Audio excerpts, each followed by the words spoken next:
സമ്മേളന യോഗം Changanassery union 3221 number 4 കോടി ശാഖായോഗത്തിന്റെ സമാധാനനായ പ്രസിഡന്റ് ബഹുമാനപ്പെട്ട മനോജേട്ടൻ, ശാഖായോഗത്തിന്റെ വൈസ് പ്രസിഡന്റ്, ഏറെ ബഹുമാനായ സെക്രട്ടറി, യൂണിയൻ കമ്മിറ്റി അംഗം, ശാഖായോഗത്തിന്റെ മറ്റ് മാനേജിംഗ് കമ്മിറ്റി അംഗങ്ങൾ, എൻ്റെ ഫ്രണ്ട്സ് ആയിട്ടുള്ള യൂത്തിന്റെ പല രീതിയിലും വെച്ച് കണ്ട് പരിചയമുള്ള യൂത്ത് മൂവ്മെന്റിന്റെ സമാധാനരായ ഭാരവാഹികളെ, വനിതാ സംഘത്തിന്റെ ഏറെ പ്രിയപ്പെട്ട ഭാരവാഹികളെ, മൈക്രോ ഫിനാൻസ് യൂണിറ്റുകളുടെയും കുടുംബയോഗങ്ങളുടെയും കുമാരി സംഘത്തിന്റെയും എല്ലാം ഭാരവാഹികളെ, SNDP യോഗം ഡൽഹി യൂണിയന്റെ ഒരു പ്രഭാഷണ പരമ്പരയുമായി ബന്ധപ്പെട്ട് ഡൽഹി വികാസ് പുരി ശാഖായോഗത്തിൽ എത്തിയപ്പോൾ അന്നത്തെ ആ ശാഖായോഗത്തിന്റെ സെക്രട്ടറി ബഹുമാനപ്പെട്ട സജീവേട്ടൻ, നിങ്ങളുടെ ശാഖാംഗമാണ്, അദ്ദേഹത്തെ വിളിച്ച് കണ്ടു. ബഹുമാനപ്പെട്ട വികാസ് പുരി ശാഖയുടെ മുൻ സെക്രട്ടറി സജീവേട്ടൻ, ഈ ശാഖായോഗത്തിന്റെ മഹാഗുരുവിന്റെ ക്ഷേത്ര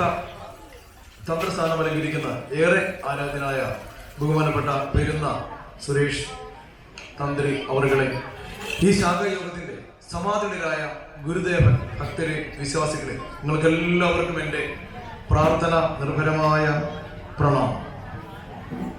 നമ്മുടെ വേദി വളരെ രസകരവും വ്യത്യസ്തവുമാണല്ലോ. നമ്മൾ സ്റ്റേജിൽ അങ്ങോട്ട് തിരിഞ്ഞു നിൽക്കുന്ന കുറച്ച് ആളുകളെ എങ്ങനെ കാണുന്ന ഒരു നിരന്തരമായി ഇങ്ങനെ വേദികളിൽ പോകുന്ന ഒരാളെ എന്ന നിലയ്ക്ക് ഇത്തിരി വ്യത്യസ്തമായ, എനിക്കൊരു കൗതുകരമായിട്ട് തോന്നി. രസകരവുമാണ്. നല്ല ഒരു ആംബിയൻസ്. നമ്മളൊരു സ്ഥലത്തോട്ട് കയറി വരുമ്പോൾ തന്നെ ഒരു ചൈതന്യ പ്രസരണമുള്ള ക്ഷേത്രം, നല്ല ആളുകൾ, എല്ലാം കൊണ്ട് തന്നെ നമുക്ക് ചില സ്ഥലത്ത് വരുമ്പോൾ ഒരു സന്തോഷം തോന്നുന്നു. തീർച്ചയായും അങ്ങനെ തോന്നിയ വെറുതെ ഒരു MI സിദ്ദീഖ് സാറിന്റെ വേദി പറഞ്ഞ പോലെ ഈ വേദിയിൽ വന്നപ്പോൾ എനിക്കൊരു മഹാഭാഗ്യം എന്നൊക്കെ നമ്മൾ ചുമ്മാ വെറുതെ ഒരു ഇല്ലാത്ത കള്ളം പറയുന്നതല്ല, ചില സ്ഥലത്ത് വരുമ്പോൾ നമുക്ക് തോന്നുന്ന ഒരു സന്തോഷമാണത്. സ്വാഭാവികമായും മഹാഗുരുവിന്റെ ആ ഒരു വലിയ ദർശന സൗകുമാര്യതയിലേക്ക് ഈ സമൂഹം പതിയെ പതിയെ അടുക്കുകയാണ്. നിങ്ങൾ നോക്കൂ, ഏതാണ്ട് 25 വർഷങ്ങൾക്ക് മുമ്പ് ഇത്രയും ഗുരുക്ഷേത്രങ്ങൾ ഉണ്ടായിരുന്നോ? നമുക്ക് ആലോചിച്ച് നോക്കാം. ഇത്രയും ഗുരുക്ഷേത്രങ്ങളിൽ ഉത്സവം ഉണ്ടായിരുന്നോ? നമുക്ക് ആലോചിച്ച് നോക്കാം. നോക്കൂ, എത്രയോ ഗുരുദേവ ക്ഷേത്രങ്ങൾ ആവിർഭവിച്ചു വരുന്നു.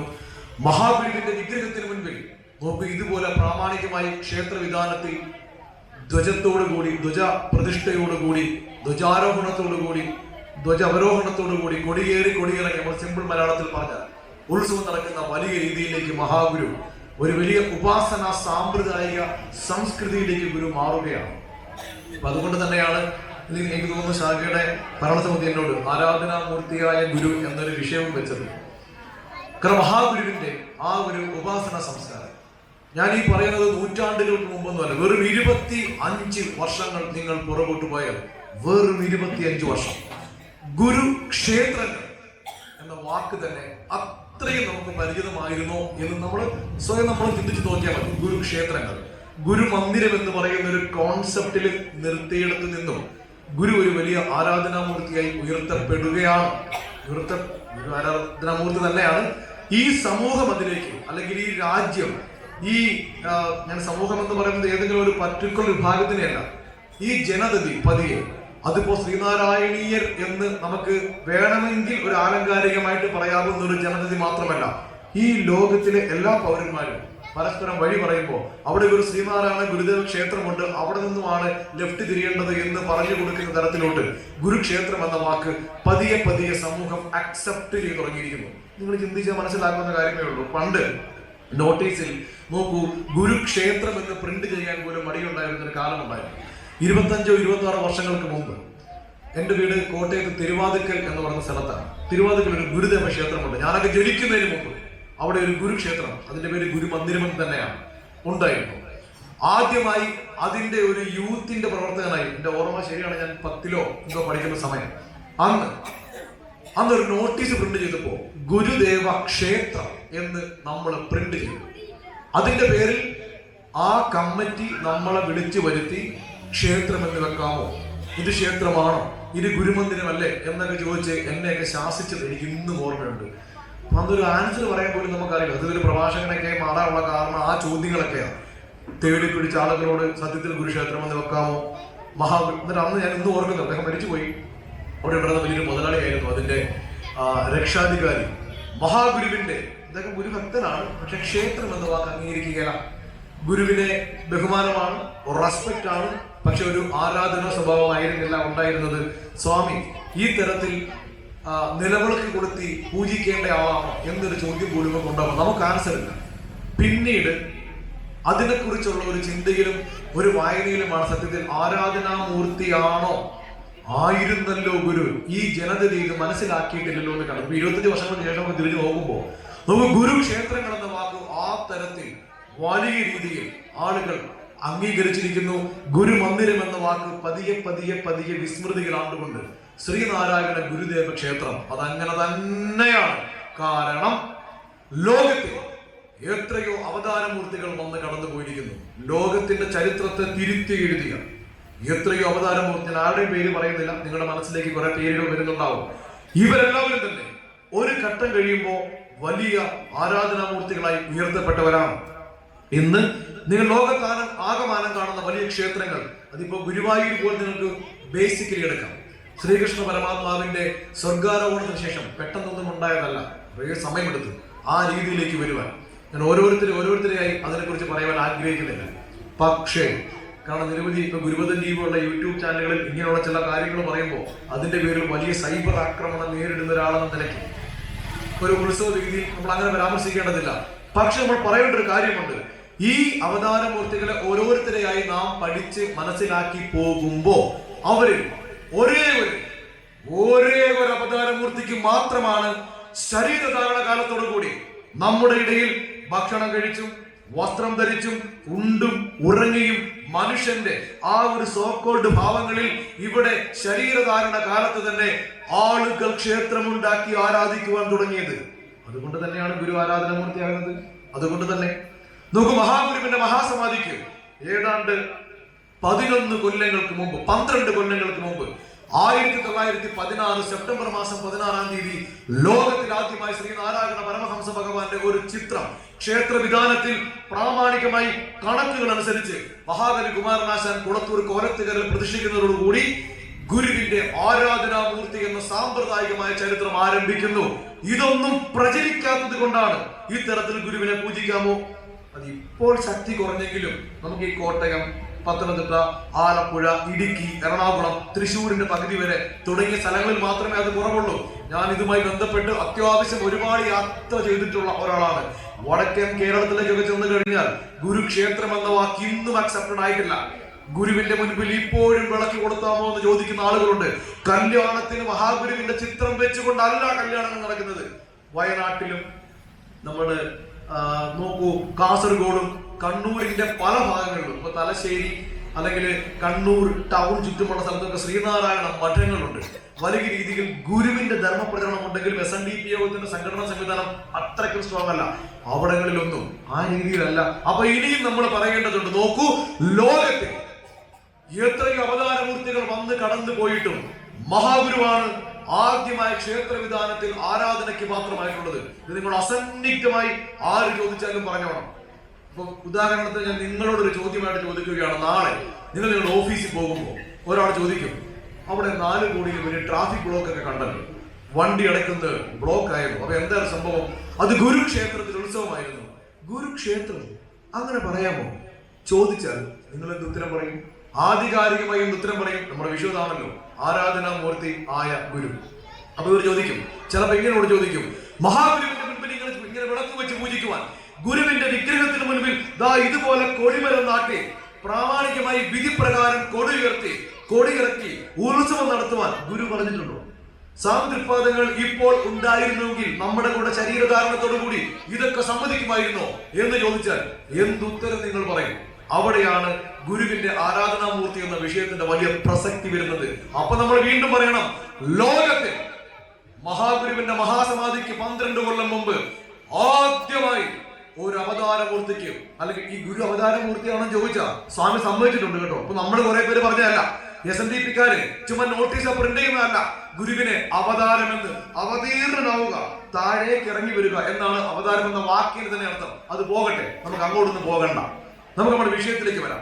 നോക്കൂ, ഗുരുവിനോട് CV കുഞ്ഞിരാമൻ എന്ന് പറഞ്ഞ കേരള കൗമുദി പത്രത്തിന്റെ സ്ഥാപകൻ പത്രാധിപർ സുകുമാരന്റെ അച്ഛൻ, അല്ലെങ്കിൽ തിരുക്കൊച്ചി മന്ത്രിസഭയുടെ മുഖ്യമന്ത്രിയായിരുന്ന C കേശവന്റെ ഫാദർ ഇൻ ലോ, വൈഫിന്റെ അച്ഛൻ, മഹാഗുരുവിന്റെ ആധികാരികമായ ജീവചരിത്രങ്ങളൊന്നും എഴുതിയിട്ടുള്ള മയ്യനാട് കെ ദാമോദരന്റെ പിതാവ്, ഗുരുവുമായി ഏറ്റവും അടുത്ത് നിന്നിട്ടുള്ള ഒരു വലിയ സൈദ്ധാന്തികനായിരുന്ന, ഒരു വലിയ നിരീശ്വരവാദ സ്വഭാവം ഉണ്ടായിരുന്ന ഒരാളാണ് സി വി കുഞ്ഞിരാമൻ. കുഞ്ഞിരാമൻ ചോദിക്കുന്നുണ്ട്, തൃപ്പാദങ്ങളെ ഒരു അവതാരമായി ആളുകൾ വിളിക്കുന്നുണ്ടല്ലോ. ഗുരു ഒന്നും മിണ്ടിയില്ല. ഒരു മൃദു മന്ദഹാസത്തിൽ അതങ്ങ് അവസാനിപ്പിച്ചു. സാധാരണഗതിയിൽ ഇത്തരം ചോദ്യങ്ങൾ ഗുരു ഇങ്ങനെ കട്ട് ചെയ്ത് കളയും, ഒന്നും മിണ്ടാതിരിക്കാനാണ് പതിവ്. സി വിക്ക് വിടാൻ ഭാവമില്ല. ഒന്നുകൂടി പതുക്കെ ഇങ്ങനെ കുത്തി, നമ്മുടെ ഈ ലോക്കൽ കോട്ടയക്കാരുടെ പഴയ പറഞ്ഞ ഇളക്കുക എന്നൊക്കെ പറയും. ഇപ്പൊ ഇടയിൽ കൂടെ വീണ്ടും ഒന്നുകൂടി, അല്ല സ്വാമി, പലരും ലേഖനം എഴുതുമ്പോ ശ്രീനാരായണ ഗുരു അവതാരമൂർത്തിയാണെന്ന് എഴുതുന്നല്ലോ, സ്വാമി അതിനെ അംഗീകരിക്കുന്നോ നിഷേധിക്കുന്നോ? കൃത്യമായിട്ട് ചോദിച്ചു. അപ്പൊ അത് പിന്നീട് ഈ ചോദ്യം വരുമ്പോൾ അതിന് ഉത്തരമായി സാമുദ്രികപാദങ്ങൾ പറഞ്ഞതായിരിക്കും, നമ്മെ ഒരു അവതാരമൂർത്തിയായി ആരെങ്കിലും കരുതുന്നു എങ്കിൽ, ഒരു കുഞ്ഞ് സ്റ്റോപ്പാ, നമ്മെ ഒരു അവതാരമൂർത്തിയായി ആരെങ്കിലും കരുതുന്നു എങ്കിൽ, അങ്ങനെ കരുതരുത് നല്ല ഗുരു പറഞ്ഞു. അങ്ങനെ കരുതരുത് നല്ല ഗുരു പറഞ്ഞു. നമ്മെ ഒരു അവതാരമൂർത്തിയായി ആരെങ്കിലും കരുതുന്നുവെങ്കിൽ ഈ അവതാരത്തിന്റെ ലക്ഷ്യം ജാതി വ്യത്യാസം ഇല്ലാതാക്കലാണ്. അങ്ങനെ അങ്ങനെ തീർന്നില്ല. ഗുരു അതിനെ ഒന്നുകൂടി ഒന്ന് സബ്സ്റ്റാൻഷിയേറ്റ് ചെയ്തു. നമ്മളെന്താ ഒന്നുകൂടി ഗുരു അതിനൊന്ന് പിന്താങ്ങി, അതിനെ ഗുരു ഒന്ന് ആധാരമായി ഉറപ്പിച്ചു. യേശു ക്രിസ്തുവിന്റെ കാലത്ത് അദ്ദേഹം സ്നേഹത്തിന് പ്രാധാന്യം നൽകി. നബിയുടെ കാലത്ത് ത്യാഗത്തിനായിരുന്നു പ്രാധാന്യം. ശ്രീബുദ്ധന്റെ കാലത്ത് ഹിംസ കലശലായിരുന്നിരിക്കാം. അതുകൊണ്ടാവണം അഹിംസയ്ക്ക് പ്രാധാന്യം നൽകിയത്. നാം ജാതിക്കെതിരെയാണ് പ്രവർത്തിക്കുന്നത്. അപ്പോ യേശു ക്രിസ്തു, ശ്രീബുദ്ധൻ, ശ്രീകൃഷ്ണൻ ആ പരമ്പരയിൽ വരുന്ന ഒരു അവതാരമൂർത്തി തന്നെയാണ് നാമെന്ന ഗുരു പറഞ്ഞു വെക്കുന്നത്. ഗുരു പറഞ്ഞിട്ടുണ്ട്, അവതാരമൂർത്തി എന്ന വാക്ക് സാമുദ്രികപാദങ്ങൾ സമ്മതിച്ചിട്ടുണ്ട്. അപ്പൊ അതുകൊണ്ടാണ് ലോകത്തിൽ എത്രയോ അവതാരമൂർത്തികൾ കടന്നുപോയിട്ടുണ്ടെങ്കിലും ഇത്തരത്തിൽ ശരീരധാരണ കാലത്ത് തന്നെ ക്ഷേത്രമുണ്ടായ വേറെ ആരുമില്ലെന്ന് നമ്മൾ അസന്നിഗ്ധമായി പറയുന്നത്. നിങ്ങളോട് ആരെങ്കിലും നാളെ ഇതുപോലെ 4 കോടി ശ്രീനാരായണ ഗുരുദേവ ക്ഷേത്രത്തിൽ ഇങ്ങനെ കൊടിമരമൊക്കെ വെച്ച് ഉത്സവം നടത്തുന്നതൊക്കെ സാമുദ്രികപാദ് നിനക്ക് ചോദിക്കുന്നുണ്ട്, ചോദിക്കുന്ന ആളുകളുണ്ട്. ഇങ്ങനെയൊക്കെ ഗുരു ഉണ്ടായിരുന്നെങ്കിൽ സമ്മതിക്കുമാറെന്ന് ചോദിക്കുമ്പോ അങ്ങോട്ട് പറയണം, മഹാഗുരുവിന്റെ മഹാസമാധിക്ക് 12 കൊല്ലങ്ങൾക്ക് മുമ്പ് കുളത്തൂർ കോലത്തുകരയിൽ സാമുദ്രികപാദങ്ങൾ തൃക്കരങ്ങൾ കൊണ്ട് പ്രതിഷ്ഠിച്ചിട്ടുള്ള, കേരളത്തിലും തമിഴ്നാട്ടിലും കർണാടകത്തിലുമായി ഗുരുവിന്റെ തൃക്കരങ്ങൾ കൊണ്ട് പ്രതിഷ്ഠിച്ചിട്ടുള്ള 44ഓളം ക്ഷേത്രങ്ങളും ഗുരുവിന്റെ ശിഷ്യ പരമ്പരയിലൂടെ പ്രതിഷ്ഠിക്കപ്പെട്ടിട്ടുള്ള 90-ൽ താഴെ ക്ഷേത്രങ്ങളിൽ മഹാഗുരു തന്നെ സ്ത്രീകൾക്ക് ആജീവനാന്ത വിലക്ക് കൽപ്പിച്ചിട്ടുള്ള ഒരേ ഒരു ക്ഷേത്രമായ കുളത്തൂർ കോലത്തുകര ക്ഷേത്രത്തിൽ ഗുരുവിന്റെ ലോകത്തിലെ ആദ്യത്തെ ക്ഷേത്രമുണ്ടാകുന്നു.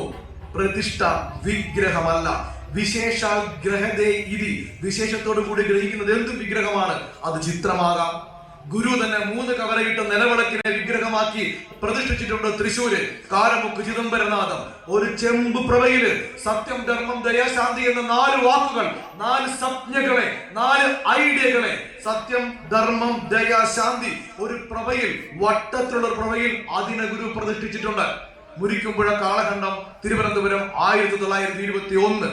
സാമുദ്രികപാദങ്ങൾ കണ്ണാടിയുടെ പുറകിൽ രസം ചുരണ്ടി ഓമിനെ, ഓംകാരത്തെ പ്രതിഷ്ഠിച്ചിട്ടുണ്ട്. ചേർത്തല കളവങ്കോണം അർദ്ധനാരീശ്വര ക്ഷേത്രത്തിലും ഉല്ലല ഓംകാരേശ്വരത്തിലും. അപ്പോ ഇതെല്ലാം ക്ഷേത്രവിധാനത്തിൽ പ്രതിഷ്ഠയ്ക്ക് പാത്രമാണ്, പ്രതിഷ്ഠിക്കാം.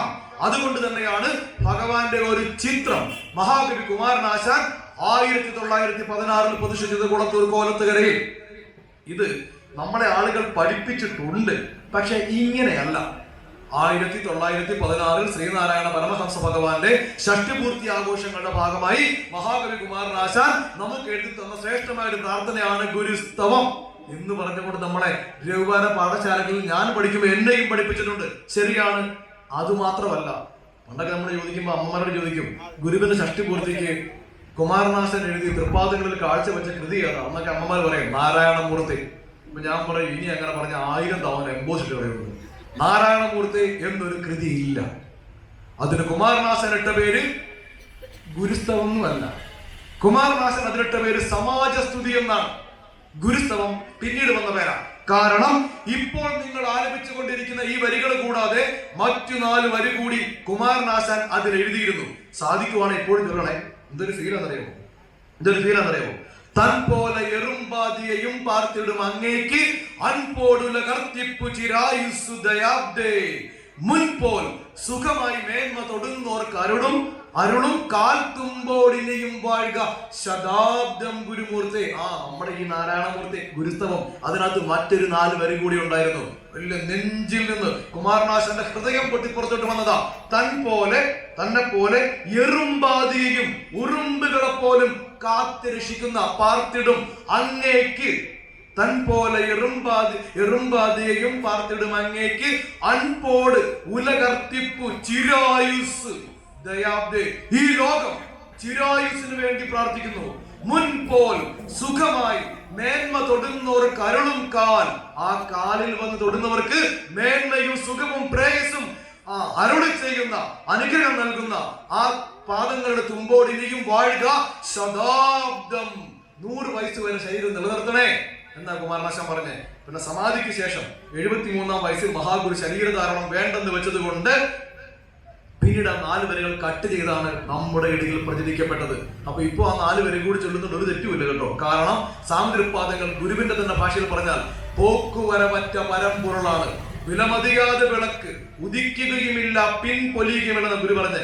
ഇതൊരു വിലമതിയാത്ത, വില പറയാനാവാത്ത വിളക്കാണ്. ഇത് കത്തിക്കത്തുമില്ല, കത്തുകയുമില്ല, കെടുകയുമില്ല, അതങ്ങനെ നിൽക്കും. അതുകൊണ്ട് ഗുരുവിന്റെ ശരീരധാരണമാണ് ഈ 73 വർഷം എന്നൊക്കെ പറയുന്നത്. ആരെ ചോദിച്ചാലും പറഞ്ഞോണം, അതിനു മുമ്പും ഗുരുവുണ്ട്, അതിനുശേഷവും ഗുരുവുണ്ട്. മറ്റത് വെറും ഒരു കണക്ക് മാത്രമാണ്. 73 വർഷങ്ങൾ, 23 ദിവസം കൂടി ഉണ്ട് കേട്ടോ. മഹാഗുരുവിന്റെ ജീവിത കാലഘട്ടം അല്ലെങ്കിൽ ശരീരധാരണ കാലഘട്ടം എത്രയെന്ന് ചോദിച്ചാൽ നേരെ പറഞ്ഞോണം 73 വർഷവും 23 ദിവസവും. അതൊന്നുകൂടി ക്ലിയർ ആയിട്ടങ്ങ് പറഞ്ഞു കൊടുത്തേക്കണം. 1855 ഓഗസ്റ്റ് 28 ഇംഗ്ലീഷ്, 1031 ചിങ്ങം 14 മലയാളം മുതൽ 1928 സെപ്റ്റംബർ 20 ഇംഗ്ലീഷ്, 1104 കന്നി 5 വരെ നീണ്ടുനിന്ന മഹാഗുരുവിന്റെ 73 വർഷത്തെയും 23 ദിവസത്തെയും സംഭവബഹുലമായ ജീവചരിത്രത്തിലൂടെ കടന്നു പോകുമ്പോൾ നമുക്കിതെല്ലാം മനസ്സിലാകും. മഹാകവി കുമാരനാശാൻ മഹാഗുരുവിനെ ക്ഷേത്രവിധാനത്തിൽ ഉപാസിച്ച് പൂജിച്ച് ആരാധിച്ചത്. അപ്പൊ നിങ്ങൾ സാധിക്കുവാണെങ്കിൽ ഇനി നമ്മുടെ SNDP ശാഖാ യോഗത്തിന്റെ ശിവഗിരി തീർത്ഥാടന യാത്രയിൽ കുടത്തൂർ കോലത്തുകരെ കൂടെ കയറി പോകണം. അപ്പൊ നിങ്ങൾ പോകുന്നുണ്ടായിരിക്കും എന്ന് വിചാരിക്കുന്നു. സാധിക്കുവാണെങ്കിൽ അടുത്തതിന് തന്നെ പോകണം. ഒരു ബുദ്ധിമുട്ടുമില്ല കേട്ടോ, ധൈര്യപൂർവ്വം നമുക്ക് പോകാം. നമ്മുടെ SNDPക്കാർ അങ്ങോട്ട് പോവുകയല്ല. നമ്മുടെ അമ്മമാരൊക്കെ ശാഖാ സെക്രട്ടറി വഴക്ക് പിടിക്കും, ശ്രീ പത്മനാഭ സ്വാമി ക്ഷേത്രത്തിൽ പോകുന്നുണ്ടോ? അവിടെ പോയെങ്കിൽ മാത്രമേ നമുക്ക് അവിടെ ഒരു ഗുണമുണ്ട്. രാജകുടുംബം വരുമ്പോൾ നമ്മളെ ഇറക്കി പുറത്തും വിടും. പാവങ്ങള് 3.5 മണിക്കൂർ ക്യൂ നിന്ന് അകത്ത് കയറും. അനൗൺസ്മെന്റ് വരും, രാജകുടുംബം തൊഴുവാൻ വേണ്ടി വരുന്നുണ്ട്, ആചാരപരമായ പ്രത്യേകതയുടെ പേരിൽ നിങ്ങളെല്ലാവരും പുറത്തോട്ട് പോകണം. പാവങ്ങൾ പുറത്തോട്ട് പോകും. നമുക്ക് വല്ല ആവശ്യമുണ്ടോ? ഭഗവാന്റെ തൃക്കരങ്ങൾ കൊണ്ട് പ്രതിഷ്ഠിതമായ പ്രൗഢഗംഭീരമായ 18 ക്ഷേത്രങ്ങൾ തിരുവനന്തപുരം നഗരത്തിൽ തലങ്ങനെ വിലങ്ങനെ കിടക്കുക. 18 ക്ഷേത്രങ്ങൾ പോണം, അവിടെയൊക്കെ പോണം. നിങ്ങൾ ശിവഗിരി മഠത്തിൽ നിന്ന് പുറത്തിറങ്ങി Sivagiri Sreenarayana medical mission hospital ജംഗ്ഷനിലെത്തി റൈറ്റ് എടുത്താൽ നേരെ വലത്തോട്ട് പോയാൽ കടയ്ക്കാവൂർ റൂട്ടിൽ 6-ാം കിലോമീറ്റർ വരും വക്കം ദേവേശ്വരം, വക്കം പുതിയകാവ് ആനന്ദവല്ലീശ്വരം. വീണ്ടും ഒരു 1.5 കിലോമീറ്റർ മുമ്പോട്ട് പോയാൽ ഏറത്ത് സുബ്രഹ്മണ്യ സ്വാമി ക്ഷേത്രം. കുറെ കാലം മഹാകവി കുമാരനാശാൻ അവിടെ പൂജാരിയായിരുന്നു. ഇന്ന് പോകണ്ടേ നമുക്ക്? ആറുള്ള ക്ഷേത്രം. വീണ്ടും ഒരു 1.5 കിലോമീറ്റർ കായിക്കര കപലീശ്വരം. വീണ്ടും ഒരു 4 കിലോമീറ്റർ അഞ്ചുതെങ്ങ് ജ്ഞാനേശ്വരം. ഈ ഏറത്തും കായിക്കരയിലും അഞ്ചുതെങ്ങിലും അറബിക്കടലിനോട് ചേർന്ന് 3 കിണറുകളുണ്ട്. ഓരോ ക്ഷേത്രത്തിലും ഓരോ കിണറുകൾ. മഹാഗുരു ക്ഷേത്ര പ്രതിഷ്ഠയ്ക്ക് ശേഷം ചുമ്മാ ഇങ്ങനെ വൃത്തം വരച്ചു കൊടുത്തതാ. കയ്യിലിരുന്ന് വടിവെച്ച് ഇവിടെ കിണർ കുത്തിക്കോളാൻ പറഞ്ഞ്. ആ നാട്ടിൽ എവിടെ കിണർ കുത്തിയാലും ഉപ്പിരസമുള്ള ജലമാ ലഭിക്കുന്നേ. ഈ 3 കിണറിൽ നിങ്ങളൊന്ന് പോയി നോക്കണേ. ഞാൻ പറഞ്ഞുകൊണ്ട് വിശ്വസിക്കണ്ട, പോയി വെള്ളം കോരി കുടിച്ച് വിശ്വസിച്ചാൽ മതി. സമുദ്രത്തോട് ചേർന്നുള്ള 3 കിണറുകൾ. വലിയ അത്ഭുതം. അവിടങ്ങളിലൊക്കെ ചുറ്റും ഓഡിറ്റോറിയം പണിയുവാനും ക്ഷേത്രത്തിന്റെ പ്രവർത്തനത്തിനുമൊക്കെയായി ഈ കിണറിന്റെ 1 മീറ്റർ മാറി ഡ്രിൽ ചെയ്യുമ്പോൾ പോലും തൊട്ടപ്പുറത്ത് ചുമ്മാ ക്ഷേത്രത്തിന്റെ മതിലെ പിടിച്ചോണ്ട് നോക്കിയാ ദേ അറബിക്കടല തൊട്ട് പുറകിൽ. നമ്മളവിടെ പ്രാർത്ഥിച്ചോണ്ട് നിൽക്കുമ്പോ തിരയുടെ ആരവം കേൾക്കാം. നേരെ 150-200 മീറ്റർ അപ്പുറത്താ കൈക്കരയിലും ഏറത്തും എന്താണ് സമുദ്രത്തിന്റെ തീരത്ത് ഗുരു സ്ഥാനം നിർണയിച്ചെടുത്ത് കണ്ണുനീർ പോലെ ശുദ്ധമായ ജലം. പോയി നോക്കണേ, കുടിച്ചു നോക്കണേ. അയ്യോ, ഇതൊക്കെ ശ്രീനാരായണ ഗുരുവിന്റെ ആയതുകൊണ്ട് ആർക്കും ഒരു വിലയില്ല, അങ്ങോട്ടാരും പോകുന്നുമില്ല. അൽഫോൺസാമ എന്ന സ്ഥാനം നിർണയിച്ച കിണറാണെങ്കിൽ ഇപ്പൊ അതിന്റെ ചുവട്ട് KSRTC ബസ് സ്റ്റാൻഡോടെ വന്നേ. നമ്മൾ പറഞ്ഞതേ ഉള്ളൂ, ഇതൊരു ടെററിസമായി നിങ്ങൾ എടുക്കരുത്. ഒരു കമ്പാരിസൺ മാത്രം, അല്ലെങ്കിൽ തന്നെ എനിക്ക് വയ്യ. അയ്യോ, ഫേസ്ബുക്കിൽ താഴെ വന്നിട്ട് എൻ്റെ അച്ഛൻ, അച്ഛൻ്റെ അച്ഛൻ, അതിൻ്റെ അച്ഛൻ, ഒരു 3-4 തലമുറ എന്നെയൊക്കെ ചീത്ത വിളിയാ. നമ്മൾ ചില കാര്യങ്ങൾ ആളുകളിലേക്ക് പറയുന്നുണ്ടോ? ഇത്തരം ക്ഷേത്രങ്ങളിൽ പോകണ്ടേ? ഞാൻ ഈ പറഞ്ഞ 5 തെങ്ങ് ജ്ഞാനേശ്വര ക്ഷേത്രം, അവിടെ നിന്നും ലെഫ്റ്റ് ഇടത്തോട്ട് നിങ്ങൾ ഒരു 6 കിലോമീറ്റർ കൂടി പോയാൽ വേറെ ഒരു ക്ഷേത്രമുണ്ട്, മുരിക്കുമ്പുഴ കാളകണ്ഠം. ഞാൻ ഇപ്പോൾ പറഞ്ഞ സത്യം ധർമ്മം ദയാശാന്തി എന്ന പ്രഭ വെച്ച അന്ന് വരെ ഉണ്ടായിരുന്ന പരമ്പരാഗതമായ ബ്രാഹ്മണിക്കൽ ഹെജിമണിക്കാരെയൊക്കെ ഞെട്ടിച്ച, നോക്കൂ, അതുവരെ ഉണ്ടായിരുന്ന വിഗ്രഹ സങ്കല്പങ്ങളെ ഗുരു തച്ചുടച്ച ഒരു പ്രഭയിൽ സത്യം ധർമ്മം ദയാശാന്തി എന്ന് എഴുതി ഒരു ക്ഷേത്രത്തിൽ ഗുരു പ്രതിഷ്ഠിക്കുന്നു. അവിടുന്ന് വീണ്ടും നിങ്ങൾ ഒരു 5-6 കിലോമീറ്റർ വന്നാൽ കഴക്കൂട്ടമായി അവിടെയാണ് കുളത്തൂർ കോലത്തുകര ഞാനിപ്പോൾ പറഞ്ഞ ക്ഷേത്രം. അവിടുന്ന് വീണ്ടും ബൈപ്പാസ് വഴി മുന്നോട്ട് പോയാൽ കുന്നുംപാറ സുബ്രഹ്മണ്യ സ്വാമി ക്ഷേത്രം. വീണ്ടും നിങ്ങൾ സ്ട്രൈറ്റ് പോയാൽ നേരെ നമ്മൾ കോവളം വരും. കോവളം, വിഴിഞ്ഞം, ബാലരാമപുരം, ഉച്ചക്കട വഴി നേരെ നിങ്ങൾ പോയാൽ നെയ്യാറ്റിങ്കര. അതിനടുത്തുണ്ട് അരുമാനൂർ ശ്രീനാരായണ ക്ഷേത്രം. നേരെ അരുവപ്പുറത്ത് പോകാം. ഇങ്ങനെ ഒരു റാ പോലെ ഞാൻ വരച്ച് കാണിച്ചത്, റാ പോലെ സുഖമായിട്ട് പോകാം. ഇത്രയും പറഞ്ഞത് ഇവിടെ വനിതാ സംഘമോ യൂത്ത് മൂവ്മെന്റുകാരോ അടുത്ത ഒരു തീർത്ഥാടനം പ്ലാൻ ചെയ്യുമ്പോ ഇങ്ങനെയൊക്കെ പോണേ, ഇതുപോലെയൊക്കെ പോണേ. ആളുകളെ കൊണ്ടുവന്ന് കാണിച്ചു കൊടുക്കണേ. മഹാഗുരുവിന്റെ തൃക്കരങ്ങൾ കൊണ്ട് പ്രതിഷ്ഠ ക്ഷേത്രം. ഈ പറഞ്ഞ തിരുവനന്തപുരം നഗരത്തിലെ ക്ഷേത്രങ്ങളിൽ സാമ്പത്തികമായ ഗരിമ കൊണ്ടും ആധ്യാത്മികമായ മഹിമ കൊണ്ടും ചരിത്രത്തിന്റെ പരിപാലനത കൊണ്ടും വളരെ പ്രാഗൽഭ്യം ലഭിക്കുന്ന ഒരു ക്ഷേത്രമാണ് കുളത്തൂർ കോലത്തുകര. അവിടെയാണ് പ്രിയപ്പെട്ടവരെ ലോകത്തിൽ ആദ്യമായി മഹാഗുരുവിനെ ക്ഷേത്ര വിധാനത്തിൽ ഉപാസനാ സമ്പ്രദായത്തിൽ പ്രതിഷ്ഠിച്ചിട്ടുള്ളത്. പോയി കാണണം, മക്കളെ കാണിച്ചു കൊടുക്കണം. ഇതാണ് ലോകത്തിലെ ആദ്യത്തെ ശ്രീനാരായണ ഗുരുദേവ ക്ഷേത്രം. ചിത്രമായി വിഗ്രഹം പിന്നെ തലശ്ശേരിയിലാണ് വരുന്നത്. 1927 മാർച്ച് 13. ഇത് അതിനും 11 കൊല്ലം മുമ്പ് 1916 സെപ്റ്റംബർ 16. ഇങ്ങനെയുമുണ്ട്, ഇങ്ങനെയും ഒരു ഗുരുക്ഷേത്രമുണ്ട്. ഇനി അവിടെ രസകരമായ ഒരു സംഭവം കൂടെ പറഞ്ഞ് നമുക്ക് ആ സംഭവം വിട്ടേക്കാം. അതായത് ആർട്ടിസ്റ്റ് NK നായർ, ആർട്ടിസ്റ്റ് കുഞ്ഞികൃഷ്ണക്കുറുപ്പ് എന്ന് പറയുന്ന ഒരു പ്രഗത്ഭ നായർ തറവാട്ടിൽ, ചാവടി വീട് എന്ന് പറയുന്ന ഒരു വലിയ നായർ തറവാട്ടിൽ ജനിച്ചിട്ടുള്ള ആളാണ് കോലത്തുകരയിലുള്ള ആ ചിത്രം വരച്ചത്. ആ ചിത്രം വരച്ചത് വളരെ രസകരമാണ്. അത് പച്ചിലകൾ പറിച്ചെടുത്ത് ഇടിച്ചു പിഴിഞ്ഞ് ചാറാക്കി ആ ചാറുകൾ പരസ്പരം കൂട്ടിക്കലർത്തി മിശ്രിതമാക്കി അതുകൊണ്ടാണ് വർണ്ണരാജകൾ തീർത്തിരിക്കുന്നത്. അദ്ദേഹം ബ്രഷ് ഉപയോഗിച്ചിട്ടില്ല, കൈത മുറിച്ചെടുത്ത് അതിന്റെ തണ്ട് ഇടിച്ച് ചതച്ച് പരുവപ്പെടുത്തി ആ തണ്ട് കൊണ്ടാണ്, കൈതയുടെ തണ്ട് കൊണ്ടാണ് അദ്ദേഹം കൃത്യമായത് വരച്ചുണ്ടാക്കിയിരിക്കുന്നത്. പ്രൗഢ ഗംഭീരമായ. നിങ്ങൾ കൊണ്ട് കാണിക്കണേ മക്കളെ, നിങ്ങൾ കുറെ നേരം അതിന്റെ മുൻപിലിരുന്ന് പ്രാർത്ഥിക്കണമേ. അങ്ങനെ ഒന്ന് ജപിച്ചിട്ട് ആ ചിത്രത്തെ മാറി എന്ന് നോക്കണം. 41 വയസ്സ് പ്രായമുള്ളപ്പോ ശ്രീനാരായണ പരമഹംസ മഹാഗുരുവിനെ കണ്ടാൽ എങ്ങനെ ഇരിക്കുമായിരുന്നോ ജീവൻ തുടിക്കുന്ന ആ ചിത്രം. 41 വയസ്സിൽ സ്വാമിയെ എങ്ങനെയാണോ കണ്ടാൽ ഉണ്ടായിരുന്നത് നമുക്ക് ഇപ്പോഴും പോയാൽ കാണാം. അതുപോലെ വരച്ചേക്കുകയാണ് ആർട്ടിസ്റ്റ് കുഞ്ഞികൃഷ്ണക്കുറുപ്പ്. അതുപോലെ തന്നെ നമ്മുടെ മക്കളെ ഒന്ന് കാണിച്ചു കൊടുക്കണേ. മോനെ നോക്കൂ, ഈ 41 വയസ്സിൽ സ്വാമിയെ കണ്ടാൽ ഇങ്ങനെ ഇരിക്കുമായിരുന്നു പറഞ്ഞു കൊടുക്കണം. ആ ചിത്രം കൂടി കണ്ടു കഴിഞ്ഞിട്ടാണെന്നാണ് പറയുന്നത്. ഗുരുപാദശകം ചെന്തോർ മങ്ങും മുഖം ചേതന നയനയുഗം ചാരു നെറ്റിത്തടം നൽപൊൻതാരിൻ കാന്തി. സ്വർണത്തിന്റെ നിറമെന്ന് മഹാകവി കുമാരനാശാൻ ഗുരുവിനെ കുറിച്ച് പറഞ്ഞത് അങ്ങനെ വരച്ചു കഴിഞ്ഞിട്ടാ. ഇനി ആ ചിത്രം വരയ്ക്കുന്നതിന് ഒരുപാട് സംഭവങ്ങളാണ്. ഞാൻ ഇതെല്ലാം പറയുന്നില്ല, നിങ്ങൾ അറിയേണ്ട ഒരു കാര്യം മാത്രം. ഗുരുവിന്റെ ആരാധനാ സമ്പ്രദായത്തെ അംഗീകരിക്കുകയും ആസ്വദിക്കുകയും ഒരു പരിധി വരെ അതിനോട് ചേർന്ന് നിൽക്കുകയും ചെയ്തിരുന്ന ചരിത്രം. എന്റെ വിഷയം അതാണല്ലോ, ആരാധനാമൂർത്തിയായ ഗുരു. ആര് ചോദിച്ചാലും പറഞ്ഞോണം. ഞങ്ങൾ 4 കോടിക്കാർ മാത്രമൊന്നുമല്ല ഇങ്ങനെ ചെയ്തത്, ഇതിനു മുമ്പുണ്ട്. 1921 ഈ ചിത്രം കുമാരനാശാൻ പ്രതിഷ്ഠിച്ചത് 1916 5 കൊല്ലം കഴിഞ്ഞ്. അവർ അന്ന് തന്നെ അവിടെ ഒരു പൂജാരി അപ്പോയിന്റ് ചെയ്യുന്നു. അദ്ദേഹം രാവിലെയും വൈകുന്നേരവും നിവേദ്യങ്ങൾ വെച്ചുകൊണ്ട് നട തുറന്ന് ഉഷപൂജയ്ക്ക് ശേഷം നടയടച്ച് വൈകുന്നേരം ദീപാരാധനയോടുകൂടി അത്താഴ പൂജയോടുകൂടിയാണ് മഹാഗുരുവിനെ ഉപാസിച്ചിരുന്നത്. ഇപ്പോഴും നിങ്ങൾക്ക് പോയാൽ കാണാൻ പറ്റും. ആ രീതിയിലാണ് ഉപാസിക്കുന്നത്. 1921 മഹാഗുരുവിന്റെ ആ ചിത്രം അവിടെ പ്രതിഷ്ഠിച്ച് 5 കൊല്ലം കഴിഞ്ഞപ്പോ സാമൂതിരിപ്പാദങ്ങൾ തിരുവനന്തപുരത്ത് നിന്നും ഒരു യാത്രയിൽ ശിവഗിരി മഠത്തിലേക്ക് മടങ്ങുകയാണ്. അപ്പൊ ആ സമയം ഗുരുവിന്റെ കൂടെ ഉണ്ടായിരുന്ന ശിഷ്യന്മാരിൽ സുഗുണാനന്ദഗിരി സ്വാമി എന്ന് പറഞ്ഞാൽ പൂർവാശ്രമത്തിൽ ധീവര സമുദായ അംഗമായിരുന്ന, ഗുരുവിന്റെ ശിഷ്യ പരമ്പരയിൽ ഏറ്റവും മനോഹരമായി പാട്ടുപാടുമായിരുന്ന, ശാസ്ത്രീയ സംഗീതം അറിയാമായിരുന്ന, ആളുകൾ സ്നേഹപൂർവ്വം സംഗീത സ്വാമികളെ എന്ന് വിളിക്കുമായിരുന്ന, ഒരു ദിവസം മാത്രം ശിവഗിരി മഠത്തിന്റെ പ്രസിഡന്റായി അന്ന് വൈകുന്നേരം തന്നെ രാജിവെച്ചു പോയിട്ടുള്ള, അതൊക്കെ വേറെ ചരിത്രങ്ങളാണ്, സുഗുണാനന്ദഗിരി സ്വാമികൾ പറയുന്നു ഗുരുവിനോട്, സ്വാമി, നാം ശിവഗിരിയിൽ എത്തുമ്പോ എന്തായാലും ഉച്ച കഴിയും. ഏതെങ്കിലും ഒരു ഭക്തന്റെ വീട്ടിൽ ഭക്ഷണം ക്രമീകരിക്കേണ്ടി വരും. അങ്ങനെ വേണമോ? ഗുരു ഒന്നും മിണ്ടിയില്ല. അത് നിങ്ങളുടെ ഇഷ്ടം പോലെ. സ്വാമി ഇത്തരം കാര്യങ്ങൾ പ്ലാൻ ചെയ്യാറില്ല. ഗുരുവിന്റെ യാത്രകൾ പ്ലാൻ ചെയ്യുവാനായി ഗുരുദാസ്, ഗോവിന്ദദാസ് എന്ന് പറഞ്ഞ 2 പേരുണ്ട്. ഗുരുവിന്റെ ഒരു ദിനം എന്നൊക്കെ പറഞ്ഞ പഠനങ്ങളുണ്ട്. അപ്പൊ അതിൽ അവരാണ് ഈ കാര്യങ്ങൾ പ്ലാൻ ചെയ്യുന്നത്. അന്ന് PC ഗോവിന്ദൻ ഗുരുവിന്റെ പ്രൈവറ്റ് സെക്രട്ടറിയാണ്. 1895 അന്ന് ICS പരീക്ഷ പാസ്സായ തീയ പ്രമാണിയാണ് തലശ്ശേരിക്കാരനായ PC ഗോവിന്ദൻ. ജാതിപരമായ വേർതിരിവ് മൂലം ആ റിസൾട്ട് മാറ്റിവെച്ചിട്ട് അന്ന് മദ്രാസ് ഹൈക്കോടതിയിൽ കേസിന് പോയി റിസൾട്ട് വന്നിട്ട് ഇംഗ്ലണ്ടിൽ ജോലി കിട്ടിയ ആളാ PC ഗോവിന്ദൻ.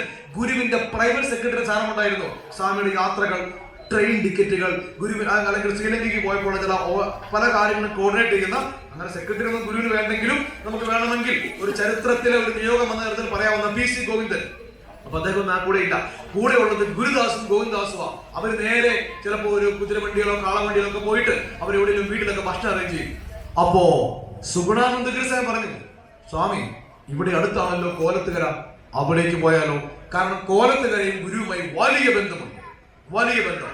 സാമൂതിരിപ്പാദങ്ങൾ എന്താണ് നാണുവായിരുന്ന കാലത്ത്, ചെമ്പഴന്തി നാണുവാസനായിരുന്ന കാലത്ത്, അവധൂത സ്വഭാവമുള്ള കാലത്ത് അന്നും പോകുമായിരുന്ന ഇടമാണ് കുളത്തൂർ കോലത്തുകര. അതുകൊണ്ട് തന്നെ ഗുരുവുമായി ആ നാടിന് ഒരു അഭേദ്യ ബന്ധമുണ്ട്.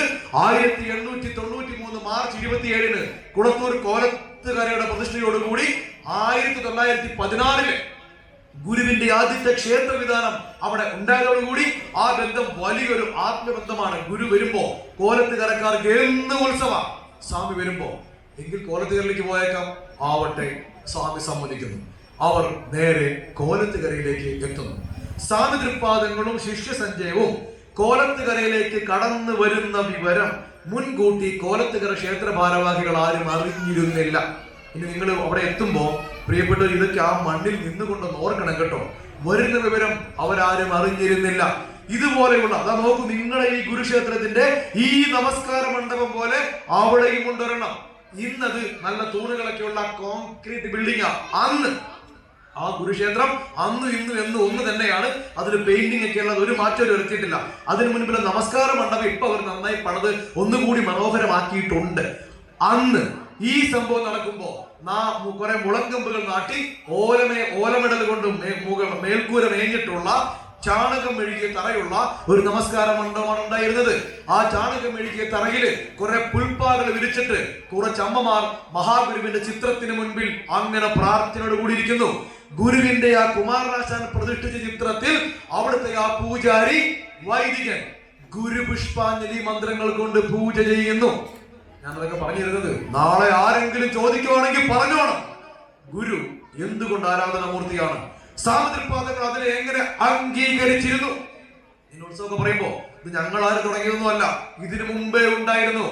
1921 മഹാഗുരു കുളത്തൂർ കോലത്തുകരയിലേക്ക് കടന്നു വരുമ്പോ നോക്കൂ, കുറെ അമ്മമാരെ നമസ്കാര മണ്ഡപത്തിൽ ഇരിക്കുന്നു. വൈദികൻ ഗുരുപുഷ്പാഞ്ജലി ചെയ്യുക. എങ്ങനെ? ഓം ശ്രീനാരായണ പരമഗുരുവേ നമഃ, ഓം സംസാരതാപശമനായ നമഃ, ഓം മനുഷ്യ വിഗ്രഹായ നമഃ, ഓം സത്വഗുണോത്തമായ നമഃ, ഓം പ്രഹൃതാത്മനേ നമഃ, ഓം ഭീതരാഗഭയ ക്രോധശോകമോഹമാനസായ നമഃ, ഓം അവ്യായ നമഃ, ഓം നിർമ്മലായ നമഃ, ഓം നിഗമാഞ്ജജ്ഞായ നമഃ, ഓം അജ്ഞാനവർത്തിലോകായ നമഃ. ഗുരുപുഷ്പാഞ്ജലി. ഏറ്റവും പുറകിലിരിക്കുന്ന അമ്മ എന്തോ ഒരു ശബ്ദം കേട്ട് തിരിഞ്ഞു നോക്കുമ്പോൾ ദേ കയറി വരുന്ന ഗുരുവും ശിഷ്യന്മാരും. ആ അമ്മ എന്ത് ചെയ്ത് കാണും? ഞെട്ടിപ്പോയി കാണുമോ? വേണ്ട, നമുക്ക് ചോദ്യം തിരുത്തി ചോദിക്കാം.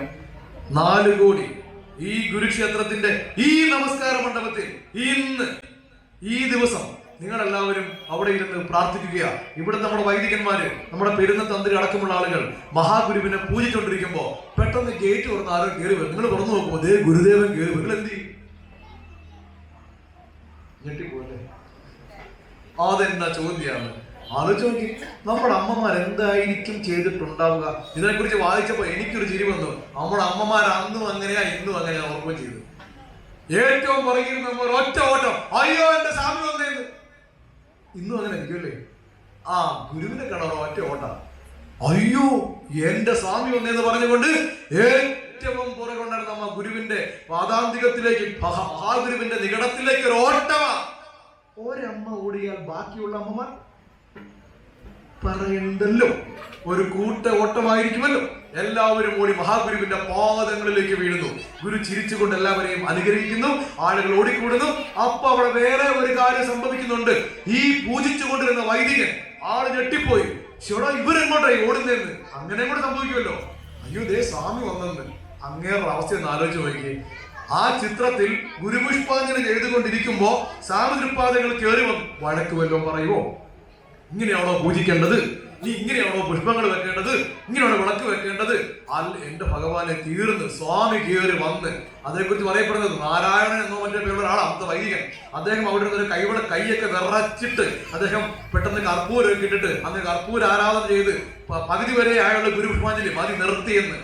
മാത്രവുമല്ല, ഈ നമ്മള് അന്തർജ്യോതി, ബഹിർജ്യോതി, വൃത്തജ്യോതി, പരാത്പര, ജ്യോതിർജ്യോതി, സ്വയം ജ്യോതി, ആത്മജ്യോതി, ശിവോസ്മകം എന്നൊക്കെ പറഞ്ഞുകൊണ്ട് ഇങ്ങനെ പൂജിക്കുമ്പോ ഇപ്പൊ ഇവിടെ ചെയ്ത പോലെ ഒരു കാര്യം കൂടെ ചെയ്യുമല്ലോ. അതെന്താ? നിം നിം നിം നിം എന്നൊരു മണി അടിക്കുമല്ലോ. നമ്മുടെ അമ്മമാരൊക്കെ നട തുറന്ന് മണി അടിക്കുന്ന ഒച്ച കേട്ട എവിടെയെങ്കിലും അടങ്ങി നിൽക്കുമോ? ആലോചിച്ച് നോക്കിയേ. ഗുരുവിന്റെ പാദങ്ങളിൽ നമസ്കരിച്ചു കൊണ്ടിരുന്ന അത്രയും അമ്മമാരും, നേരിട്ട് ഗുരുവിനെ നമസ്കരിച്ചു കൊണ്ടിരുന്ന അത്രയും അമ്മമാരും അവിടുന്ന് എഴുന്നേറ്റ് തിരിച്ചൊറ്റയോട്ടം ശ്രീകോവിലോട്ട്. അപ്പൊ ഗുരു ചിരിച്ചെന്നാകട്ടോ, കൊള്ളാമല്ലോ ഇവർ. അങ്ങനെ പറഞ്ഞുള്ളൂ. സ്വാമി സാവധാനം നടന്നു വന്നു. ഈ വൈദികൻ വിറച്ചാ നിൽക്കുന്ന. സ്വാമി എന്തെങ്കിലും പറയുമോ? സ്വാമി ഒന്ന് വഴക്ക് പറയുമോ? നോക്കൂ, സ്വാമിതൃപാദങ്ങൾ പതിയെ ഉള്ളിലോട്ട് നോക്കുന്നു. വളരെ സാവധാനം ഗുരു ഉള്ളിലോട്ട് നോക്കുന്നു. സ്വാമിതൃപാദങ്ങൾ വളരെ സാവധാനം.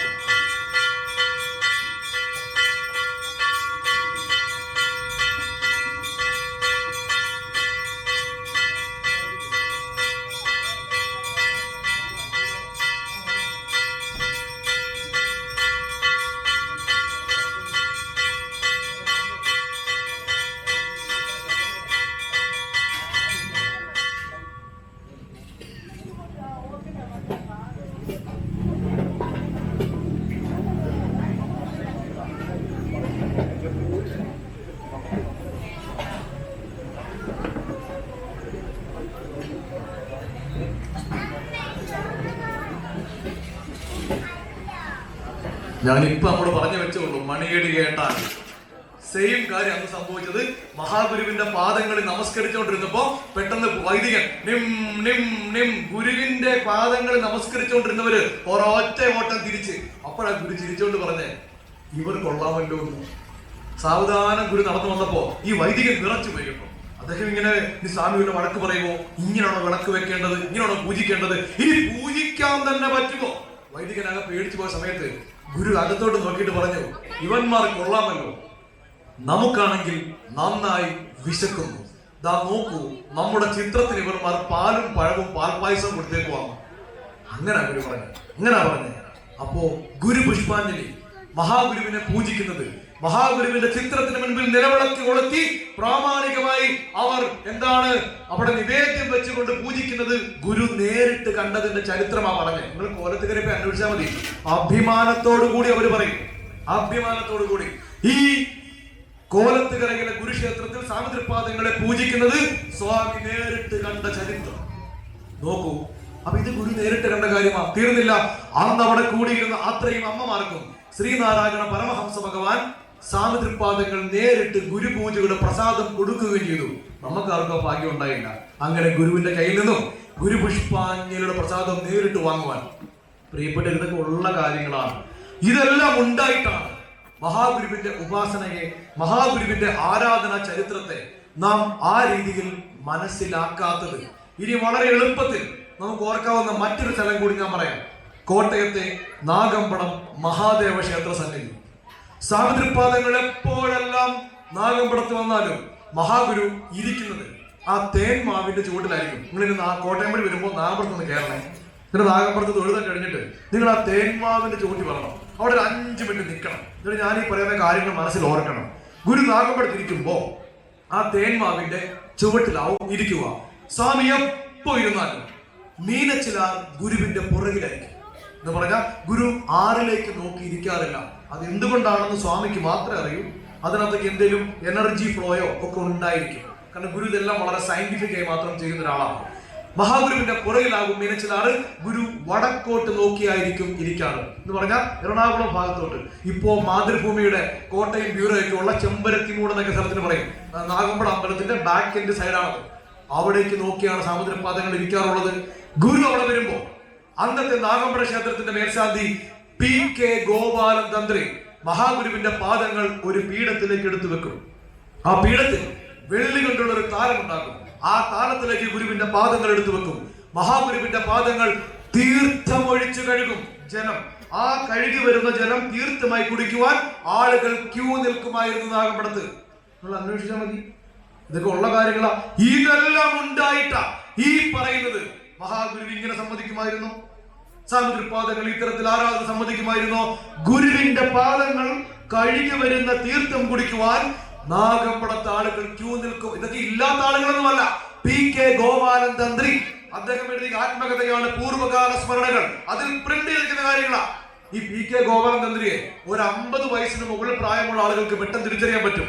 നമ്മുടെ ഗായകന്മാർ ജയവിജയന്മാരുടെ അച്ഛൻ. അതാണ് P.K. ഗോപാലൻ തന്ത്രി. ചെറുപ്പക്കാർക്ക് വേഗം മനസ്സിലാകും. നമ്മുടെ സ്വന്തം മനോജ് കെ ജയന്റെ മുത്തച്ഛൻ. മനോജ് കെ ജയന്റെ മുത്തച്ഛനാണ് P.K. ഗോപാലൻ തന്ത്രി.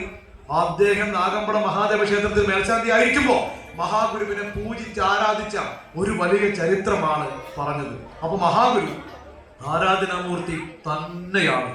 മഹാഗുരുവിന്റെ മുൻപിലെത്തി എന്തും പ്രാർത്ഥിക്കുന്നവർക്ക് എന്തും പ്രത്യേകിച്ച് ഒന്നും പറയണ്ട. ഗുരു തന്നെ പിണ്ടനന്ദിയിൽ പറയുന്നുണ്ട്, എല്ലാം അറിഞ്ഞു ഭഗവാൻ ഇവൻ ഇന്ന് എടുത്തു ചൊല്ലേണമോ. അതിന്റെ ആവശ്യമില്ല.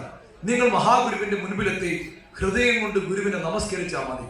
അത് ഹൃദയം കൊണ്ടാണെങ്കിൽ നിങ്ങളൊരു പുഷ്പമിട്ടാൽ പ്രിയപ്പെട്ടവരെ അത് ശ്രീനാരായണ പരമഹംസ മഹാഗുരുവിന്റെ അക്കൗണ്ടിലെ ഡെപ്പോസിറ്റ് ആണ്. നിങ്ങൾക്ക് അതിന്റെ ഫലം തിരിച്ചു കിട്ടിയിരിക്കും. ജീവിതം കൊണ്ട് മനസ്സിലാക്കേണ്ട കാര്യമാണ്.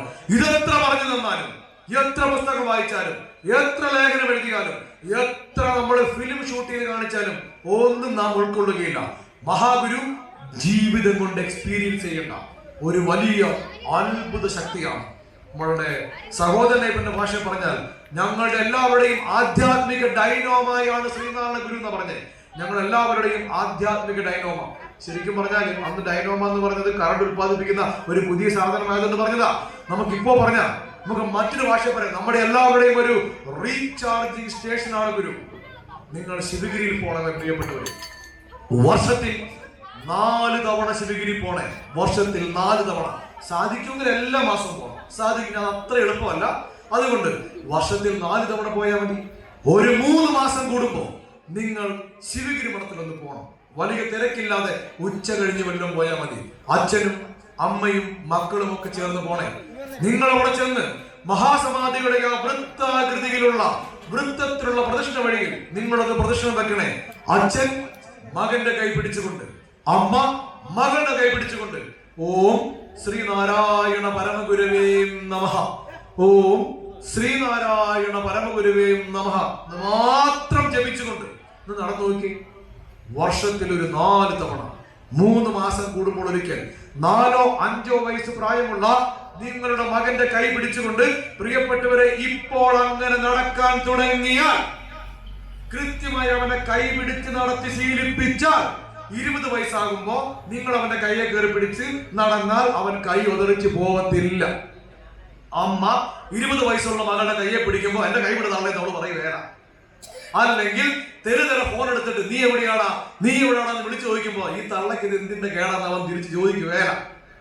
ആ രീതിയിൽ മാറാതെ അച്ഛൻ, അമ്മ, മക്കൾ എന്നൊരാത്മബന്ധം ഉണ്ടാകുവാനും പ്രിയപ്പെട്ടവരെ നിങ്ങൾ വർഷത്തിലൊരു 4 തവണ ആ മഹാസമാധിയിൽ പോയി ഭഗവാന്റെ ആ ഒരു ദിവ്യ സങ്കേതത്തിൽ നിങ്ങളൊന്ന് 108 തവണ വലം വെക്കണേ. ഒരു 1.5 മണിക്കൂർ വേണ്ടി വരും. വലിയ തിരക്കില്ലാതെ പോകണം. ഇതിന്റെയൊക്കെ ചൈതന്യം വേറെ ലെവല. സാമുദ്രപാദങ്ങളുടെ തിരുശരീരം യാതൊരു കേടും കൂടാതെ ഐ റിപ്പീറ്റ്, ഭഗവാന്റെ തിരുശരീരം ഗുരുവിനെ പോലെയുള്ള അവതാരമൂർത്തികളുടെ, മഹാഗുരുവിന്റെ തന്നെ ഭാഷയിൽ പറഞ്ഞാൽ 1000 കോടി അനന്തന്റെ ഊർജമുള്ള മഹാഗുരുവിന്റെ ആ തിരുശരീരം ഒരു ബാക്ടീരിയക്കും ഡീക്കേയാക്കാൻ പറ്റുകയില്ല. അവിടെയുണ്ട് ഇപ്പോഴും. അതുകൊണ്ടാ ഗുരു തന്നെ അവിടെ ഒരു ബോർഡ് വെച്ചിട്ടുണ്ടായിരുന്നു 1911. ഇപ്പൊ അതൊക്കെ പോയി. വ്രതമില്ലാതെയോ അനുഷ്ഠാനമില്ലാതെയോ മദ്യപിച്ചോ പുകവലിച്ചോ മുറുക്കി തുപ്പിയോ ആരും ശിവഗിരി പാലത്തിന് കിഴക്ക് വശം വരാൻ പാടില്ല. ഗുരു എഴുതി വെപ്പിച്ചതാ 1911. 65-70 കാലഘട്ടം വരെ ആ ബോർഡ് അവിടെ ഉണ്ടായിരുന്നു. അന്ന് ശിവഗിരി പാലം എന്നൊരു സാധനം ഉണ്ടായിരുന്നു. ശിവഗിരി മഠത്തിന്റെ മുന്നിലൂടെ ആലതല്ലി ഒഴുകുന്ന ഒരു അരുവി ഉണ്ടായിരുന്നു. അതൊക്കെ ഇപ്പോഴും ഉണ്ട്. അതെല്ലാം കോൺക്രീറ്റ് കൊണ്ട് മൂടിപ്പോയി. ഇന്ന് സമയമുള്ളപ്പോ നിങ്ങൾ പോണം. ശിവഗിരി ബുക്ക് സ്റ്റോളിന്റെ അവിടെ നിന്ന് പുറകോട്ട് നടന്നാൽ അവിടെ നമ്മളൊന്ന് യൂട്ടർ എടുത്താൽ താഴേക്ക് ഒരു ഇറക്കമുണ്ട്. അതിനടിയിലൂടെ ചെറിയൊരു വാട്ടർ വേ ഉണ്ട്. ഇപ്പൊ അതൊക്കെ അങ്ങ് മൂടിപ്പോയി. എങ്കിലും മഴക്കാലത്ത് വെള്ളം ഒഴുകും, പോയാൽ കാണാൻ പറ്റും. അത് ശിവഗിരി അരുവി എന്ന് അറിയപ്പെട്ടിരുന്നേ. നല്ല തണുത്തുറഞ്ഞ അലതല്ലി ഒഴുകുന്ന ജലമാണ് ഉണ്ടായിരുന്നത്. മഹാഗുരു ഏത് യാത്ര കഴിഞ്ഞു വന്നാലും അവിടെ ഇറങ്ങി കൈകാൽ മുഖം കഴിക്കുകയാണ് ശിവഗിരി കുന്നിലേക്ക് പാദങ്ങൾ വെച്ചിരുന്നത്. അതുകൊണ്ട് ഗുരു അവിടെ ഒരു ബോർഡ് വെച്ചിരുന്നത് ശിവഗിരി പാലത്തിന് പുറത്തോട്ട്. അവിടെ ഒരു പാലം ഉണ്ടായിരുന്നു, അതിലൂടെയാണ് ആളുകൾ നടന്നു വന്നുകൊണ്ടിരുന്നത്. നമ്മുടെ ശിവഗിരി ഡ്യൂട്ടിക്കൊക്കെ നിൽക്കുമ്പോൾ ചില ആളുകൾ മഹാസമാധി നടത്തുമ്പോൾ നമ്മളും കൂടെ പൂസായി പോകും. എന്തൊരു കഷ്ടമാണെന്നറിയാമോ? നോയമ്പിന്റെ കാര്യം നമ്മുടെ തമാശക്ക് പറയും, സാരയില്ല, താങ്കൾക്ക് 5 കൊല്ലം ആയുസുള്ളൂ, തട്ടിപ്പോകും. ഭഗവാന്റെ തിരുസന്നിധിയിൽ അറിയാതെയൊക്കെയാണ് ചിലപ്പോൾ സാമ്യം വിട്ടേക്കും. ഒരുതരം പുച്ഛത്തോടു കൂടി മദ്യപിച്ച് മതോന്മത്തനായ മണ്ണി കാലുകുത്തിയാൽ മാക്സിമം 5 ഇയർ തീരുവൻ, ഒരു സംശയവും. പക്ഷെ ഒരു കുഴപ്പം കൂടിയുണ്ട്. 7 ജന്മത്തിന് അശാപം, 7 തലമുറ ഗതി പിടിക്കുകയല്ല. 7 തലമുറ. അത് അവതാരമൂർത്തികളുടെ ഒരു പ്രമാണമാണ്, പ്രകൃതിയുടെ ഒരു പണിഷ്മെന്റ് ഉണ്ടാവും. അതുകൊണ്ടാ പറയുന്നത്, ആ മണ്ണിൽ പോയി ഒന്ന് വലം വെക്കണേ. വലിയൊരു ഉപാസനയുടെ, വലിയൊരു ഐശ്വര്യത്തിന്റെ റീചാർജിങ് സ്റ്റേഷനാണ് പ്രിയപ്പെട്ടവരെ മഹാസമാധി സൗധം. നിങ്ങൾ അവിടുന്ന് പുറത്തേക്ക് ഇറങ്ങി വന്ന് അവിടെ ഒരു പ്ലാവ് ഉണ്ട് കേട്ടോ. ആ പ്ലാവിന്റെ ചുവട്ടിൽ ഒന്നിരിക്കണം. ആര് കണ്ടാലും ഒരു നാണക്കേടുമില്ല. 2 കൈകൾ വിടർത്തി ആ പ്ലാവിനെ നെഞ്ചോട് ചേർത്ത് കെട്ടിപ്പിടിക്കണം. ആളുകൾ ഇങ്ങനെ നോക്കും, ഇവനൊക്കെ എന്തായി കാണിക്കുന്നത്? ആരെ മൈൻഡ് ചെയ്യണ്ട, അവർക്കത് അറിയാത്തത് കൊണ്ടാണ്. കാരണം സാമതൃപാദങ്ങൾ 1904 നട്ടുപിടിപ്പിച്ചതാണ് ആ പ്ലാവ്. ശിവഗിരി മഠം എന്ന ആ ഒരു സംവിധാനത്തെ കുറിച്ച് ആദ്യമായി നമുക്ക് കിട്ടുന്ന ചരിത്രപരമായ അറിവെന്ന് പറയുന്നത് SNDP യോഗത്തിന്റെ ആദ്യ മുഖപത്രമായിരുന്ന, ഇന്നതിന്റെ പേര് യോഗനാഥൻ എന്നാണ്, അതിന്റെ ആദ്യത്തെ പേര് വിവേകോദയം എന്നാണ്. SNDP യോഗത്തിന്റെ മുഖപത്രമായിരുന്ന വിവേകോദയത്തിൽ 1904 ആദ്യത്തെ വിവേകോദയത്തിന്റെ പ്രിന്റ് ചെയ്ത കോപ്പി ഇറങ്ങുന്നത്. അതിന്റെ ഏതാണ്ട് 12ാമത്തെ പേജിൽ മഹാകവി കുമാരനാശാൻ പ്രിന്റ് ചെയ്ത ഒരു ഡോക്യുമെന്റ് ഉണ്ട്. അത് CR കേശവൻ വൈദ്യരുടെ മാപ്രാണം ലൈബ്രറി, ഇരിങ്ങാലക്കുട.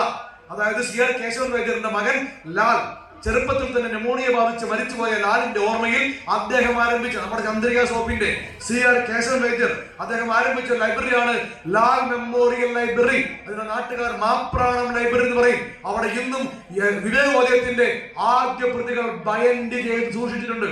നിങ്ങൾക്ക് പോയി വായിച്ചു നോക്കാം. അതിൽ പ്രിന്റാണ് ശിവഗിരി മഠത്തെ കുറിച്ചുള്ള ആദ്യത്തെ, ചരിത്രത്തിൽ ആദ്യമായി ശിവഗിരി മഠത്തിനെ കുറിച്ച് കുമാരനാശാൻ സൂചിപ്പിക്കുന്നത് ആ റിപ്പോർട്ടിലാണ്. 1904 ഓഗസ്റ്റിൽ ഇറങ്ങിയത്. അതിൽ പറയുന്നു, സാമതൃപാദങ്ങൾ ഈ കഴിഞ്ഞ ശിവരാത്രിക്ക് ശേഷം അരുവിപ്പുറം വിട്ട് തിരുവനന്തപുരത്തിനടുത്ത് വർക്കലക്കടുത്ത് പ്രസിദ്ധപ്പെട്ട വർക്കല തുരപ്പിനടുത്തുള്ള ഒരു കുന്നിന്മേൽ വിശ്രമിക്കുകയാകുന്നു. അങ്ങനെയാ, ശിവഗിരി മഠം എന്ന പേരില്ല. ആദ്യത്തെ ശിവഗിരി മഠത്തെ കുറിച്ചുള്ള ചരിത്രരേഖയിൽ ആധികാരികമായി ശിവഗിരി മഠം എന്ന പേരേയില്ല. വർക്കല തുരപ്പിനടുത്തുള്ള ഒരു കുന്നിന്മേൽ വിശ്രമിക്കുന്നു എന്നാ പറയുന്നത്. കുന്നിന്മേൽ. അതിന് കാരണമുണ്ട്. വർക്കല തുരപ്പ് അന്നും ഉള്ളതാ കേട്ടോ. 1860 എന്ന് പറഞ്ഞാൽ ശ്രീനാരായണ പരമഹംസ മഹാഗുരുവിന് വെറും 5 വയസ്സ് പ്രായമുള്ളപ്പോ നിർമ്മാണം ആരംഭിച്ച് 1874 ഗുരുവിന് 19 വയസ്സ് പ്രായമുള്ളപ്പോ നിർമ്മാണം പൂർത്തിയായ അന്നത്തെ തിരുവിതാംകൂർ രാജകുടുംബത്തിന്റെ ഒരു എഞ്ചിനീയറിംഗ് വിസ്മയമായിരുന്നു വർക്കല തുരപ്പ്. വലിയൊരു എഞ്ചിനീയറിംഗ് ടൈക്കൂൺ, ആ രീതിയിൽ ആളുകളെ ഞെട്ടിച്ചത് വർക്കല തുരപ്പ്. അതുകൊണ്ടാണ് കുമാരനാശൻ റിപ്പോർട്ടിൽ വർക്കല തുരപ്പിനടുത്തുള്ള ഒരു കുന്നിന്മേൽ വിശ്രമിക്കുകയാണെന്ന് പറയുന്നത്.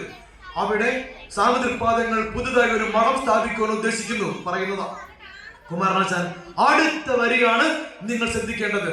മഹാഗുരു നാള് നോക്കി, ദിനം നോക്കി, സ്ഥാനം നോക്കി, സമയം നോക്കി. ഇതിങ്ങനെ ഉള്ളതാണെന്ന് അറിയില്ല, കുമാരനാശാന്റെ വാക്കുകളാണ്. സ്വാമിക്ക് ഒന്നും ബാധകമൊന്നുമല്ല, സ്വാമിയെ വെച്ചാൽ കറക്റ്റാ.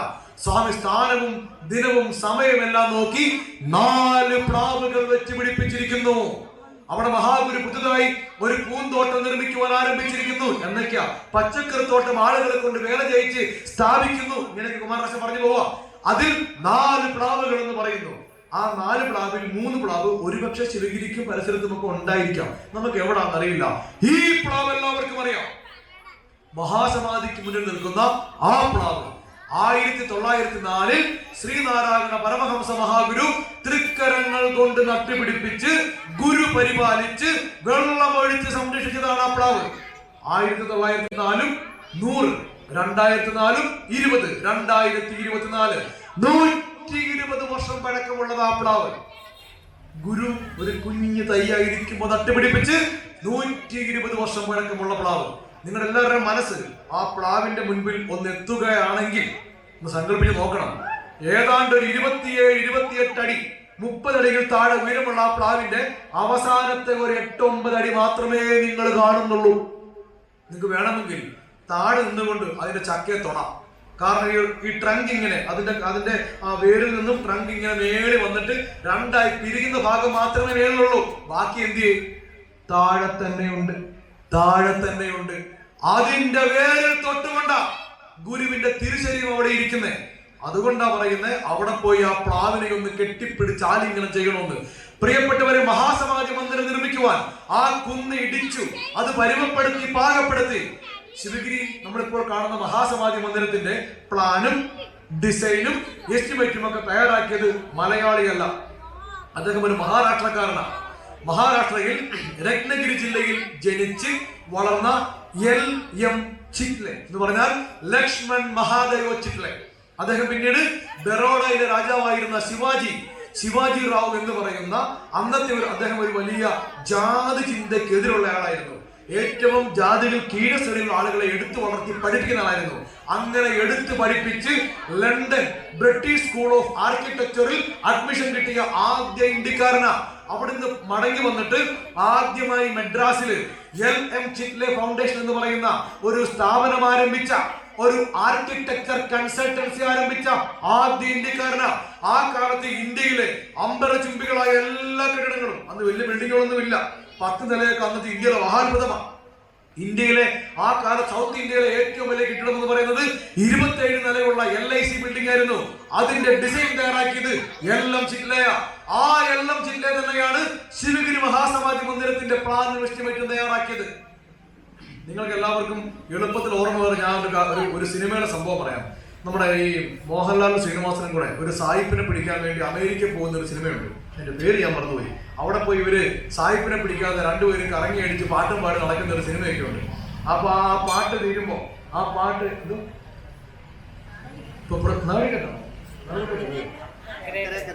അക്കരെ ആയിക്കോട്ടെ, സിനിമ എനിക്ക് വെരി സോറി തെറ്റിപ്പോയി. അപ്പോ ഒരു സിനിമ, അപ്പൊ ഇവര് അമേരിക്ക പഠിക്കണം തപ്പി നടക്കുക. അപ്പൊ ഒരു പാട്ട് ഈ പാട്ട് തീർന്നു കഴിയുമ്പോ നമ്മുടെ ഇവര് ശരിക്കും പറഞ്ഞാൽ പിന്നെ അതേക്കുറിച്ച് വായിച്ചപ്പോ അമേരിക്കയിലെ അറ്റ്ലാന്റ എന്ന് പറഞ്ഞ ഷൂട്ട് ചെയ്തത്. അറ്റ്ലാന്റ നമ്മുടെ സഫാരി ടിവിയിലെ ചരിത്രം എന്നോട് പ്രോഗ്രാം പറയുന്നുണ്ട്, ഷൂട്ട് ചെയ്താണ്. അന്ന് ശരിക്കും പറഞ്ഞാൽ ന്യൂയോർക്ക് വലിയ സിറ്റിയാ. അപ്പൊ അറ്റ്ലാന്റ അത്രയും വലുതല്ല, എങ്കിലും കുറെ ബിൽഡിങ്ങുകളുണ്ട്. അപ്പൊ ഈ പാട്ട് തീരുമ്പോ മോഹൻലാൽ ഇങ്ങനെ ചുറ്റും നോക്കിയിട്ട് പറയുന്നുണ്ട്, ഹോ എന്നോ വലിയ നഗരമായത്. ആ ഒരു നിഷ്കളങ്കതയിലുള്ള, അതായത് 90കൾ ഇറങ്ങിയപ്പോൾ അത് വലിയ സംഭവമാണ്. ഓരോ നിലയ്ക്കും ഓരോ ബിൽഡിങ്ങിനും 10-100 നിലകളാണ്. നിങ്ങൾ ആ സിനിമ കാണുമ്പോൾ ഈ സംഭവം ഓർക്കണേ.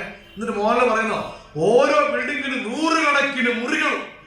അടുത്ത ഡയലോഗാണ് കേൾക്കേണ്ടത്. ഈ ബിൽഡിംഗ് ഒക്കെ കണ്ടാലുണ്ടല്ലോ, നമ്മുടെ മദ്രാസിലെ LIC ബിൽഡിങ്ങിന്റെ വാതൊക്കെ വന്ന് വാ പൊളിക്കുന്ന തമിഴന്മാരൊക്കെ ഞെട്ടിപ്പോകുന്നു. മോഹൻലാൽ ഒരു സിനിമയിൽ പറയുന്ന എന്താ അതിന്റെ അർത്ഥം?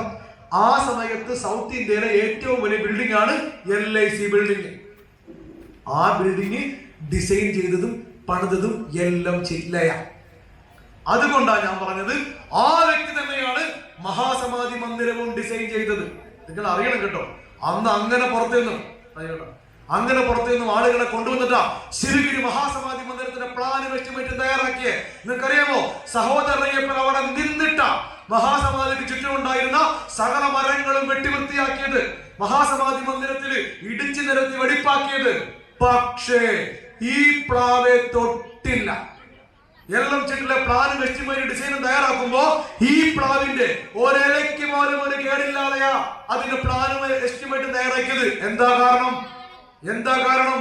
മഹാഗുരുവിന്റെ ശരീരത്തിൽ, ആ ദിവ്യ കളയപുരത്തിൽ വേരുകൾ തൊട്ടുകൊണ്ട് നിൽക്കുന്നതാ മഹാസമാധി മന്ദിരത്തിന്റെ മുൻപിൽ നിൽക്കുന്ന ആ പ്ലാവ്. അതിന്റെ കണക്കൊക്കെ ഞാൻ പറഞ്ഞേക്കും. നിങ്ങൾ ഓർക്കുന്നത് എവിടെ പോയി ബാക്കിയെന്ന് താഴേക്കുണ്ട്. നിങ്ങൾ പെട്ടെന്ന് പറഞ്ഞു വിട്ടേക്കാം. അതൊരു ക്ലാസ്സിൽ പറയേണ്ട കാര്യമാണ്, ഒരു ഉത്സവത്തിന്റെ വേണ്ടി പറയേണ്ട കാര്യമല്ല. നിങ്ങൾ ഓർക്കുന്നത് പെട്ടെന്ന് ഓർക്കുക. നിങ്ങൾ മഹാസമാധിയിലേക്ക് സ്റ്റെപ്പ് കയറി മേളിൽ ചെല്ലുമ്പോ, താഴേന്ന് കയറി ചെല്ലുമ്പോ ഈ സ്റ്റെപ്പ് തീർന്നിട്ട് ഒരു ടാറിട്ട റോഡിലേക്കല്ലേ ചെല്ലുന്നത്? തലയാട്ടപ്പോ ന്യായമായിട്ടല്ലേ തല പറയണം. ടാറിട്ട ഒരു വഴിയാണല്ലോ. ഈ ടാറിട്ട വഴി വരെയായിരുന്നു അന്ന് മഹാസമാധിയുടെ മേൽ അതിന്റെ ടോപ്പ്. അത്ര ഉണ്ടായിരുന്നല്ലോ ആ കുന്ന്. ബാക്കി കാണുന്നത് പിന്നെ കെട്ടി ഉണ്ടാക്കിയതാണ്. ഓക്കെ, ഇത് കെട്ടി ഉണ്ടാക്കുന്നതിന് മുമ്പ് ആ റൗണ്ടിലുള്ള ടാറിട്ട ആ കുന്നാണ് മഹാസമാധിയുടെ ടോപ്പ് എൻഡ്. അതിന്റെ ഒത്ത മധ്യത്തിൽ 30 അടി സമചതുരത്തില് 7 അടി താഴ്ചയിൽ ഒരു കുഴി എടുത്തു. അതിന്റെ ഒത്ത മധ്യത്തില് 5 അടി സമചതുരത്തില് 5 അടി താഴ്ചയിൽ മറ്റൊരു കുഴിയും എടുത്തു. അപ്പൊ 7 5 12. അതിലേക്ക് ആ ഗുരുവിന്റെ ശരീരം ഇറക്കി വെച്ചത്. ഓക്കെ, അപ്പൊ ഏതാണ്ട് ഈ പ്ലാവിന് അന്ന് ഏതാണ്ട് ഒരു 27 അടി പൊക്കമുണ്ടെങ്കിൽ അതിന്റെ 12 അടി താഴോട്ടെന്ന് പറയുമ്പോ ബാക്കിയുള്ള ഏതാണ്ട് 15 അടി മേളില. അവിടം വരെയാണ് ഗുരുവിന്റെ. അപ്പൊ ഈ വേര് ഏതാണ്ട് അവിടം വരെ എത്തുന്നുണ്ട്. ഓക്കെ, ഈ താഴോട്ട് പോകുമ്പോ ഈ വേര് എത്ര ഉണ്ട്? പിന്നെ ഭഗവാന്റെ തിരുശരി അതുപോട്ടെ, മഹാസമാധിയാണ് മൂടുന്നു. വീണ്ടും നിങ്ങൾ ആ ടാറിട്ട പ്രദക്ഷിണ വഴിയുടെ മുമ്പിൽ ഏതാണ്ട് കരിങ്കല്ല് കൊണ്ട് കെട്ടിയ വട്ടത്തിലുള്ളൊരു പീഠമായുള്ള പ്രദക്ഷിണ വഴി, ആ പഞ്ചസാര മണൽ പാക്കിയത്, അതിന് 10 അടി പൊക്കമുണ്ട്. അപ്പോ 12 10 22. നിങ്ങൾ ആ വഴിയിലേക്ക് കയറി ചെല്ലുമ്പോഴാണ് ഈ പ്ലാവ് നിൽക്കുന്നത്. അതിന്റെ നിങ്ങൾ ആ വഴിയിലൂടെ നടന്നു ചെല്ലുമ്പോ 6 പടികളാണ്. 1 2 3 4 5 6. 7ാമത്തെ പടി എന്ന് പറയുന്നത് മഹാസമാധിയുടെ പ്രദക്ഷിണ വഴിയാണ്. അപ്പൊ നമ്മൾ എന്ത് മനസ്സിലാക്കണം? ഇവിടെ വീണ്ടും ഒരു 8 അടി പൊക്കമുള്ളത് 8ഉം 12ഉം ആദ്യമുള്ള 12 ഏതാണ്ട് 24 അടി താഴ്ചയാണ് ഈ പ്ലാവിന്റെ ബാക്കി നിൽക്കുന്നത്. ഞാനൊരു കണക്കും സ്റ്റാറ്റസും പറഞ്ഞപ്പോൾ 2 ചെവിയിൽ ചെമ്പരത്തിപ്പൂവായി പോകല്ലേ, സോറി. ഇനി അവിടെ ചെല്ലുമ്പോ സമാധാനത്തിൽ നോക്കിയാൽ അതൊക്കെ മനസ്സിലാകും. അപ്പോ സ്വാമിതൃപാദങ്ങളുടെ തിരുശരീരത്തിൽ വേരുകൾ തൊട്ടുകൊണ്ട് നിൽക്കുന്നതാണ് ആ പ്ലാവ്. അത് പറയുന്നതിന് മുമ്പ് ഈ മഹാസമാധിയുടെ പ്രദക്ഷിണ വഴിയിലേക്ക് എത്തും ഞാൻ പറഞ്ഞല്ലോ. ഞാനിതൊന്നും പറയാൻ ഓർത്തോണ്ടല്ലോ ഇങ്ങോട്ട് വന്നത്. ഇതൊക്കെ പറയാൻ സാധനം മനസ്സിലേക്ക് ഇട്ടാണ് തോന്നുന്നത്. നോക്കൂ, അവിടെ ചെല്ലുമ്പോൾ ഇനി ഒരു കാര്യം കൂടെ നോക്കണേ. ഈ ശിവഗിരി മഹാസമാധിയിൽ നിങ്ങൾ പ്രദക്ഷിണം വെക്കുമ്പോ അവിടെ ഒരു പ്രത്യേകതയുണ്ട്. അതായത് മഹാസമാധിയുടെ പ്രദക്ഷിണ വഴി സർക്കിൾ, വൃത്തം. അതിന്റെ ഏറ്റവും പുറത്ത് കല്ലുകൾ പാകിയ ഒരു വൃത്തമാണ്. തൊട്ട് താഴെ വീണ്ടും കല്ലുകൾ പാകിയ വൃത്തമാണ്. അങ്ങനെ ഏറ്റവും പുറത്ത് മുതൽ ഒരു സിലിണ്ടർ പോലെയുള്ള ഭിത്തി വരെ 5 നിര വട്ടങ്ങളാണ് കല്ലുകൾ കൊണ്ടുള്ള. ഏറ്റവും പുറത്തുള്ളത് വലിയ ഒരു വട്ടവും ഏറ്റവും അറ്റത്ത് ചെറിയൊരു വട്ടവും. വട്ടത്തിന്റെ വലിപ്പം എന്തായാലും കല്ലുകളുടെ എണ്ണം 1. ഏറ്റവും പുറത്തുള്ള വലിയ വൃത്തത്തിനും 136 കല്ല്, ഏറ്റവും അകത്തുള്ള ചെറിയ വൃത്തത്തിനും 136 കല്ല്. എല്ലാ വൃത്തത്തിനും ഒരേ കല്ല്. മഹാസമാധി മന്ദിരം വലിയൊരു എഞ്ചിനീയറിംഗ് വിസ്മയമാണ് കേട്ടോ. നമ്മളാരും അത് നോക്കാതെ വേഗം ഓടിപ്പോരുന്നത് കൊണ്ടാ. ഞാൻ പറഞ്ഞു വന്നത്, ആ മുൻപിൽ നിൽക്കുന്ന പ്ലാവിന്റെ ഏതാണ്ട് നമ്മളിപ്പോൾ കാണുന്ന 9 അടി താഴ്ചയിലേക്കുള്ള 24 അടിയോളം താഴേക്കുണ്ട്. അവിടെ നിന്നും പുറപ്പെടുന്ന വേരുകൾ ശ്രീനാരായണ പരമസദ്ഗുരുവിന്റെ മഹാഗുരുവിന്റെ തിരുശരീരത്തിൽ വേരിങ്ങനെ തൊട്ടോണ്ട് അതിക്കുന്നേ. ഒരുപക്ഷെ ആ ശരീരത്തിലൂടെ പിണഞ്ഞു പോകുന്നതായിരിക്കാം ആ വേരുകൾ. അതുകൊണ്ടാണ് ഒരിലയ്ക്ക് പോലും കേടില്ലാതെ അതിന്റെ പ്ലാൻ തയ്യാറാക്കിയത്. അതുകൊണ്ട് പ്രിയപ്പെട്ടവരെ, നിങ്ങൾ ഇനി മഹാസമാധിയിലെത്തി ഭഗവാനെ വലം വെച്ച് വന്നിട്ട് ആര് കണ്ടാലും ഒരു നാണക്കേടും വിചാരിക്കണ്ട. അവർക്കറിയാത്തത് കൊണ്ടോ 2 കൈകൾ വിടർത്തി നെഞ്ചോട് ചേർത്ത പ്ലാവിനെ കെട്ടിപ്പിടിച്ച് 1 മിനിറ്റ് തന്നെ നിൽക്കണം. നിങ്ങൾക്ക് നല്ല സാധന ഉണ്ടെങ്കിൽ, നല്ല അനുഷ്ഠാനം ഉണ്ടെങ്കിൽ, നല്ല ശരീരശുദ്ധി ഉണ്ടെങ്കിൽ നിങ്ങൾക്കൊരു വൈബ്രേഷൻ അറിയാൻ പറ്റും. നിങ്ങൾ ഗുരുവിന്റെ സാന്നിധ്യം അറിയും. നോക്കൂ നിങ്ങൾ. ഒറ്റയടിക്കില്ലെങ്കിൽ വീണ്ടും വീണ്ടും വീണ്ടും പോകുമ്പോൾ നോക്കൂ, ഓർമ്മയാൻ പറ്റും. ഇത്ര ചൈതന്യമാണ് മഹാസമാധി. വർഷത്തിൽ ഒരു 4 തവണ 3 മാസം കൂടുമ്പോൾ അച്ഛനും അമ്മയും മക്കളും അവിടെ പോകണമേ. ഞാൻ നേരത്തെ പറഞ്ഞ ഒന്നുകൂടി ആവർത്തിക്കുന്നു. നിങ്ങളൊരു 4ഓ 5ഓ വയസ്സുള്ളപ്പോൾ മകന്റെ കയ്യിൽ മുറുക്കി പിടിച്ചുകൊണ്ട് മഹാസമാധിക്ക് 108 വലം വെച്ച് ശീലിപ്പിച്ച വർഷത്തിൽ നിങ്ങൾ 4 തവണ ചെയ്താൽ, എല്ലാ കൊല്ലവും ചെയ്തുകൊണ്ടിരുന്നാൽ 20ാം വയസ്സിൽ നിങ്ങൾ കൈ പിടിക്കുമ്പോൾ അവൻ ഒതറിക്കുകയില്ല. ആ ആത്മബന്ധം ഉണ്ടായി വരും. മാത്രമല്ല, അങ്ങനെയൊക്കെ ചൊല്ലി പ്രാർത്ഥിച്ച് ഉപാസിച്ച് ഒരു ആധ്യാത്മികതയിൽ വരുന്ന കുഞ്ഞുങ്ങൾ എങ്ങും വഴിപഴച്ചു പോവുകയില്ലെന്നേ. അവർക്ക് സ്വന്തം കുടുംബത്തിന്റെ പ്രതീക്ഷയാണ് ഞാനെന്ന് മനസ്സിലാക്കാൻ പറ്റും. എന്റെ ഒരു റിക്വസ്റ്റ് ആണ്, ഇങ്ങനെയൊക്കെ പോകുമ്പോ വീട്ടിലെ മുത്തച്ഛനെയും മുത്തച്ഛയും കൂടെ ഒക്കെ കൊണ്ടുപോയേക്കണേ. നമ്മുടെ ഭർത്താവിന്റെ അച്ഛനും അമ്മയും കളയാൻ വേസ്റ്റ് ബാസ്കറ്റിൽ വെച്ചേക്കുന്ന സാധനങ്ങളല്ല കേട്ടോ.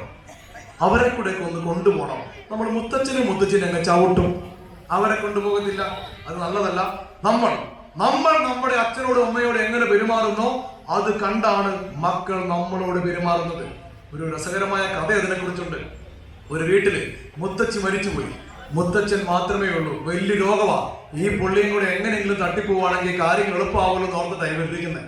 അപ്പൊ നല്ല സ്ഫടികം പോലുള്ള പാത്രത്തിലാണ് ഇവര് ഭക്ഷണം കഴിക്കുന്നത്. ഒരു പഴകിയ, ഒരു കളറില്ലാത്ത, തുരുമ്പ് പിടിച്ച് തുടങ്ങിയിട്ടുള്ള ഒരു പഴകിയ പാത്രത്തിലാണ് മുത്തച്ഛന് ഭക്ഷണം കൊടുക്കുന്നത്. അപ്പോ കുഞ്ഞ് ചോദിച്ചു, എന്താ അമ്മേ മുത്തച്ഛൻ ഈ പഴയ പാത്രത്തിൽ കൊടുക്കുന്നതെന്ന്? അത് മുത്തച്ഛൻ മരിക്കാറായില്ലേ, രോഗമായില്ലേ, അതുകൊണ്ട് പഴയ പാത്രത്തിലാ കൊടുക്കുന്നതെന്ന്.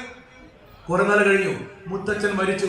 അവർ ആ മുറിയൊക്കെ ഡെറ്റോട്ട് കഴുകി വൃത്തിയാക്കി, മുത്തച്ഛന്റെ പുതപ്പെല്ലാം കത്തിച്ചു, മുത്തച്ഛന്റെ ബെഡ് കത്തിച്ചു, കട്ടില് കഴുകാൻ വേണ്ടി പുറത്തിട്ടു, അദ്ദേഹത്തിന്റെ എല്ലാ സാധനങ്ങളും കത്തിച്ചു മൊത്തം ശുദ്ധമാക്കുക. അപ്പൊ ഈ പഴയ പാത്രം എടുത്ത് കളയാൻ വരുമ്പോ കൊച്ചി ചോദിക്കുന്നു, എന്താ അമ്മ ഈ പാത്രം കളയുന്നേ? അത് മുത്തച്ഛൻ മരിച്ചു പോയില്ലേ, ഇനി ഈ പാത്രം വേണ്ടല്ലോ എന്ന്. അയ്യോ, അമ്മയ്ക്ക് പ്രായമാകുമ്പോൾ ഈ പാത്രത്തിൽ വേണ്ടേ, അമ്മയ്ക്ക് ഞാൻ തരാൻ. ഇത് കളഞ്ഞാൽ എങ്ങനെയാന്ന്? തിരിച്ചു പണി കിട്ടും. ഇതൊക്കെ ഒരു സൈക്കിള് പോലെ കറങ്ങി വരും. അതുകൊണ്ട് നിങ്ങൾ മഹാസമാധിയിലൊക്കെ പോയി പ്രാർത്ഥിക്കാനിരിക്കുമ്പോ അച്ഛനെയും അമ്മയും മുത്തച്ഛനെയൊക്കെ ഒന്ന് കൊണ്ടുപോകണം. അങ്ങനെ ഒരു കൂടുമ്പോൾ ഇമ്പമുള്ളതാണ് കുടുംബം. തർക്കമൊക്കെ എല്ലായിടത്തും ഉണ്ടാകും, സാരമില്ല, ഒന്ന് പോണം. അങ്ങനെ ശ്രേഷ്ഠതയുള്ള ഒരു കുടുംബമായി നമ്മൾ വളരണം. ഏറ്റവും നല്ലത് ശിവഗിരിയിലും അരുവിപ്പുറത്തും മഹാഗുരുവിന്റെ ചൈതന്യമായ മണ്ണിലൊക്കെ നമ്മളൊന്ന് പോകണം. ശിവഗിരി എന്ന വർഷത്തിൽ 4 തവണയെങ്കിലും പോണേ. ഭഗവാനെ ഉപാസിക്കണേ. നിങ്ങളവിടെ ഉണ്ടായിരിക്കണേ. അതിന് വലിയ മാറ്റം ഉണ്ടാകും. നിങ്ങൾ ആ പ്ലാവിന്റെ ചുവട്ടിൽ ഇരുന്നു കൊണ്ട് നിങ്ങൾ ബാഹുലയ അഷ്ടകം ചൊല്ലണേ, നിങ്ങൾ ഭദ്രകാളി അഷ്ടകം ചൊല്ലണേ, നിങ്ങൾ ഗുരുഷക്കം ചൊല്ലണേ. മഹാഗുരുവിന്റെ തിരുവുള്ളമൂറി അമൃത കുംഭങ്ങളായ 1ഓ 2ഓ പ്രാർത്ഥനകൾ നിങ്ങൾ അവിടെ ഇരുന്നു കൊണ്ട് ചൊല്ലണേ. ഇതിനൊക്കെ വലിയ ഫലമുണ്ടാകും. മക്കളെങ്ങും തെറ്റിപ്പോവുകയില്ല. നോക്കൂ, കുളത്തൂർ കോലത്തുകര ക്ഷേത്രത്തിന്റെ പ്രതിഷ്ഠയ്ക്ക് ശേഷം സാമൂതിരിപ്പാദങ്ങൾ എഴുതുന്ന ശ്രേഷ്ഠമായ പ്രാർത്ഥനയുണ്ട്.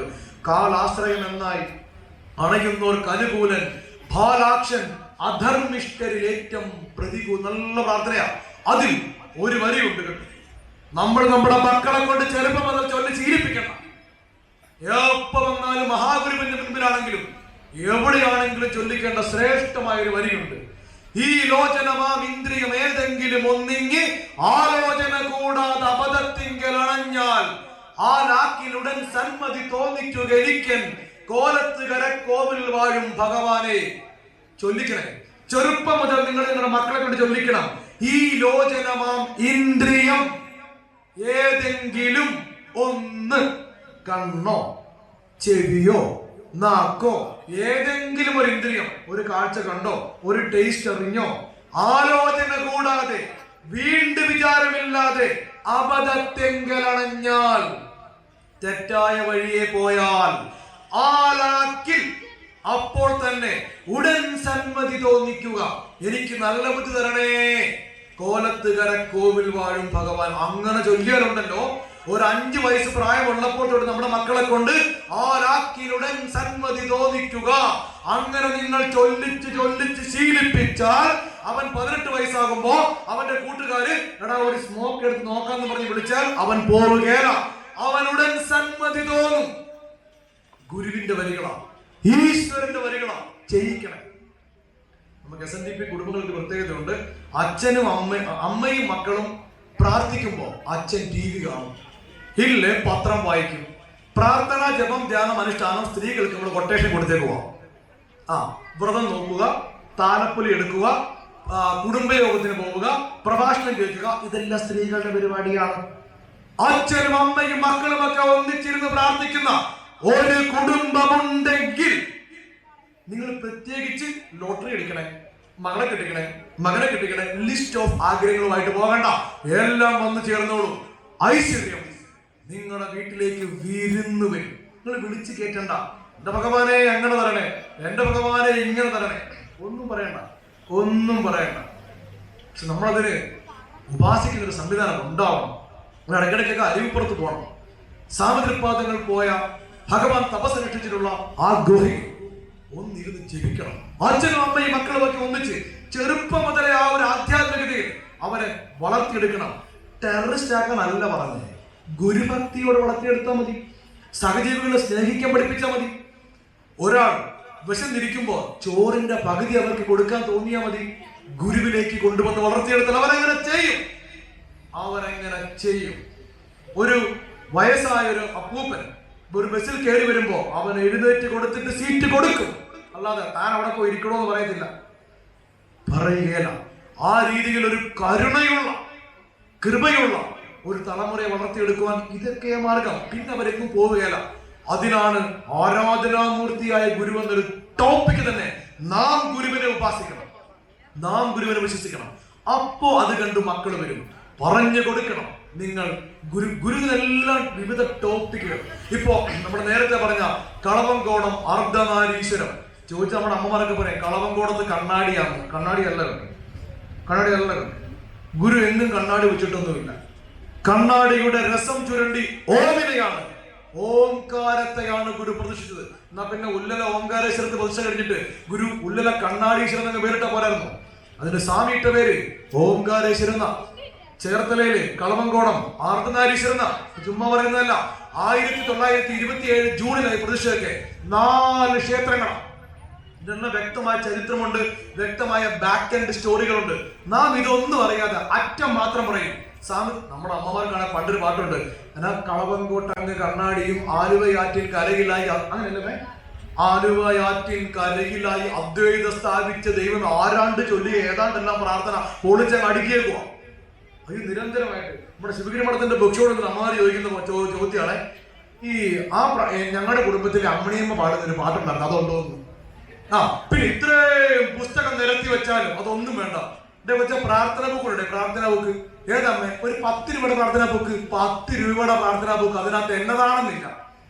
വേറെ ഒരു അമ്മ ചോദിക്കുവാണേ, സന്ധ്യാപ്രാർത്ഥന ഉണ്ടോ? സന്ധ്യാപ്രാർത്ഥന കുറച്ചും കൂടി നമ്മളൊരു പ്രായം കുറഞ്ഞൊരു അന്ന് ഇച്ചിരിയോടെ മെച്ചൂരിറ്റി ഇല്ലാത്തതുകൊണ്ട് പറഞ്ഞു സന്ധ്യാപ്രാർത്ഥന ഇല്ല. അപ്പൊ അമ്മ ചോദിച്ചു അതെന്താ ഇല്ലാത്തത്? ഞാൻ പറഞ്ഞു, അമ്മ ഈ ബോർഡ് കണ്ടോ, ശിവഗിരി മഠം ബുക്ക് സ്റ്റോൾ, ഇവിടെ ഗുരു എഴുതിയ കൃതി മാത്രമേ വിൽക്കുള്ളെന്ന്. അമ്മച്ച് കണ്ട കലിപ്പായിരുന്നു, അതെന്താണ് വിറ്റാ കുഴപ്പമെന്ന്. അപ്പൊ നമ്മൾ അങ്ങോട്ടും ഇങ്ങോട്ടും ചെറിയ തർക്കമായി. ഞാനും എന്തോ പറഞ്ഞു, അമ്മച്ചി എന്നെ എന്തോ പറഞ്ഞു. അവസാനം അമ്മയെ ചൊല്ലി കേൾപ്പിക്കുക, ഇടാ നിനക്കൊക്കെ എന്തോ അറിയാം, ഞാനൊക്കെ ജനിച്ചപ്പോ തൊട്ട് എന്റെ മുത്തച്ഛിമാർ ചൊല്ലി കേൾക്കുന്ന പ്രാർത്ഥനയുണ്ട്, രാമ രാമ രാമ രാമ രാമ രാമ പാഹിമാം, രാമപാദം ചേരണേ മുകുന്ദ രാമ പാഹിമാം. ഞാൻ പറഞ്ഞു കൊള്ളാം, നല്ല പ്രാർത്ഥന. നമ്മൾ SNDP-ക്കാർ ഇത് തന്നെ ചൊല്ലണം.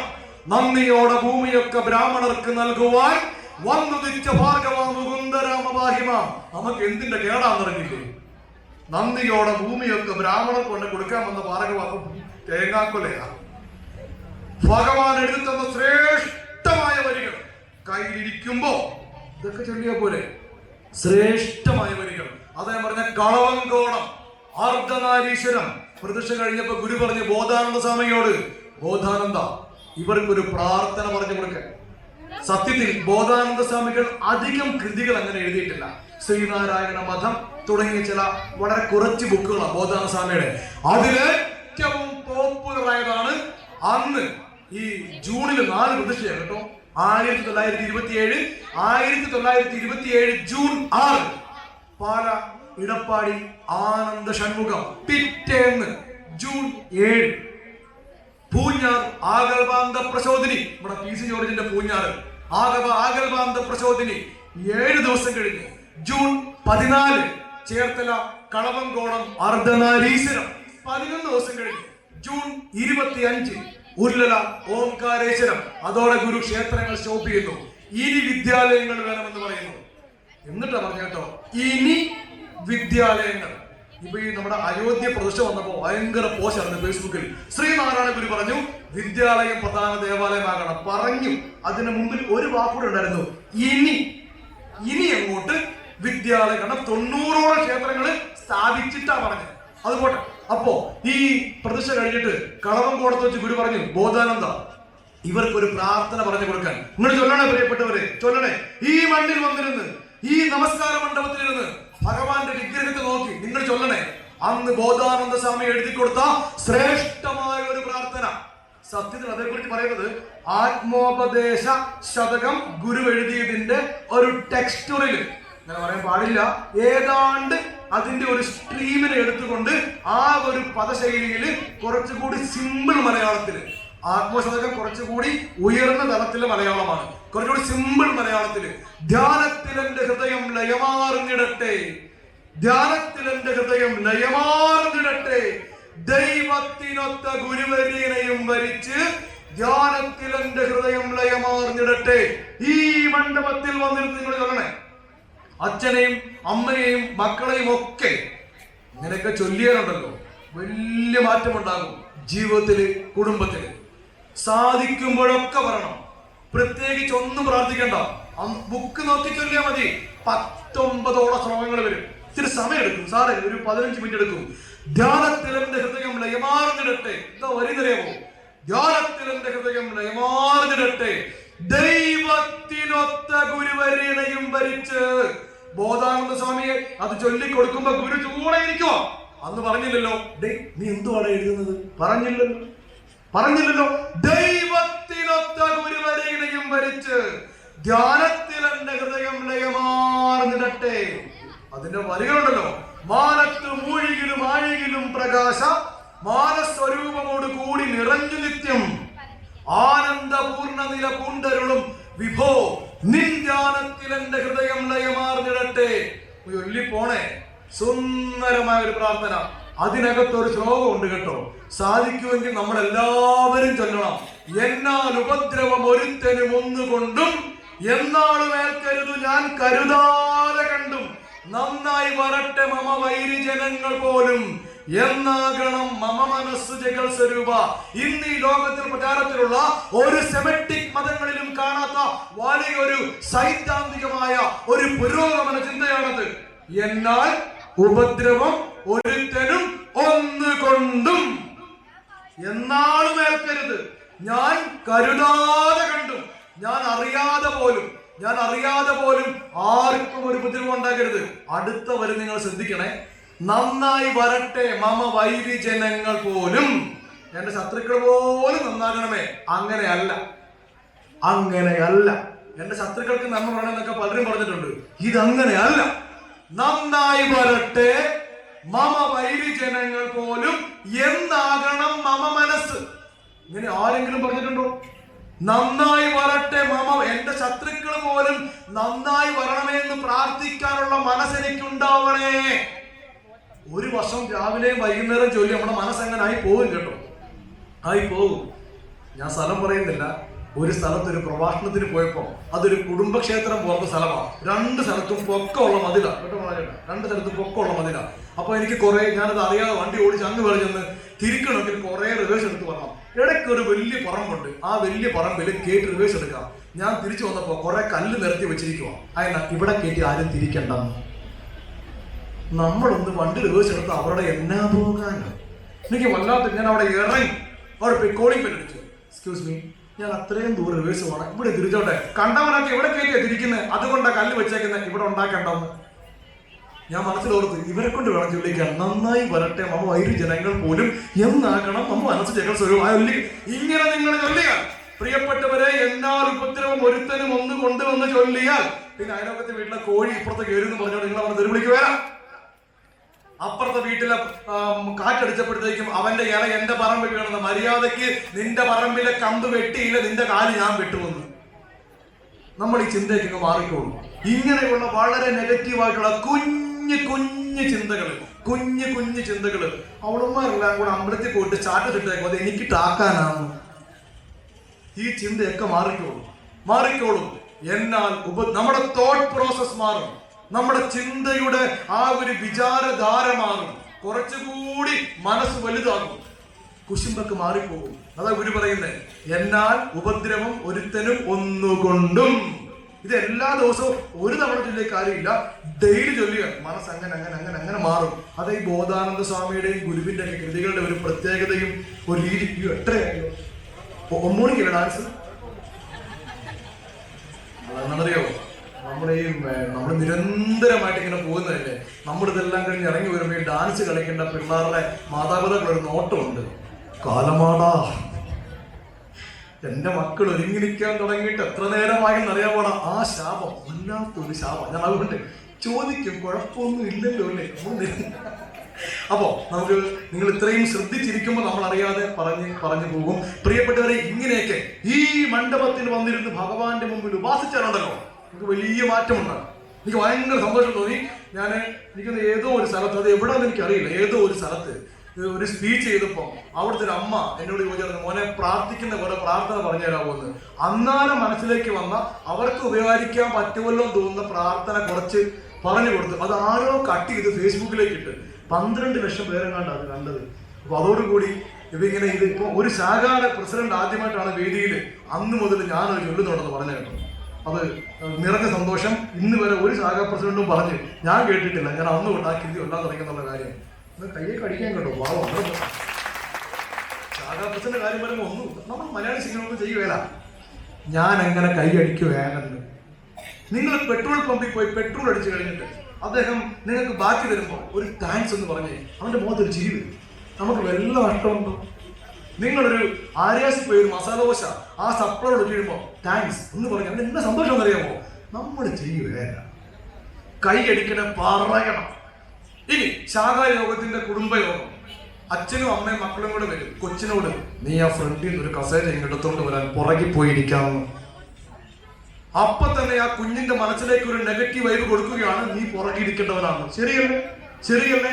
നിങ്ങൾ അച്ഛനും അമ്മയും കുഞ്ഞിന്റെ കൈ പിടിച്ച് ഫ്രണ്ടിൽ പോയിരിക്കണം, നീ മുന്നിലിരിക്കേണ്ടവനാണെന്ന് പറഞ്ഞു കൊടുക്കണം. ഇത് അങ്ങനെയല്ല, നമ്മളെ പുറകിൽ, കൊച്ചുങ്ങളെ പുറകിരുന്നു. ഇന്നൊരു അവസാനം ശാഖ സെക്രട്ടറി പറയും, ഒന്ന് കയറിയിരുന്ന് അത് 2024 ഏതാണ്ട് അങ്ങനെയല്ലേ, നിങ്ങൾക്കൊന്ന് കയറിയിരിക്കാൻ പറ്റേ. ഇനി മൈക്രോ ഫിനാൻസിൽ അടുത്ത ആഴ്ച നമ്മുടെ അമ്മണിയമ്മയാണ് സ്വാഗതം പറയേണ്ടത്. അമ്മണിയമ്മ മുങ്ങി മൈക്രോയ്ക്കേ വരുവ. അവസരങ്ങൾ ചാടി പിടിച്ച് മക്കളെ കാണിച്ചു കൊടുക്കണം. ഇത്തരം ഒരു ട്രെയിനിങ് രംഗത്തോട്ട് ആളുടെയാണ് ഞാൻ പറയുന്നത് കേട്ടോ. ഏതെങ്കിലും മീറ്റിംഗ് ഉണ്ടെങ്കിൽ ഫ്രണ്ടിൽ പോയിരിക്കണം.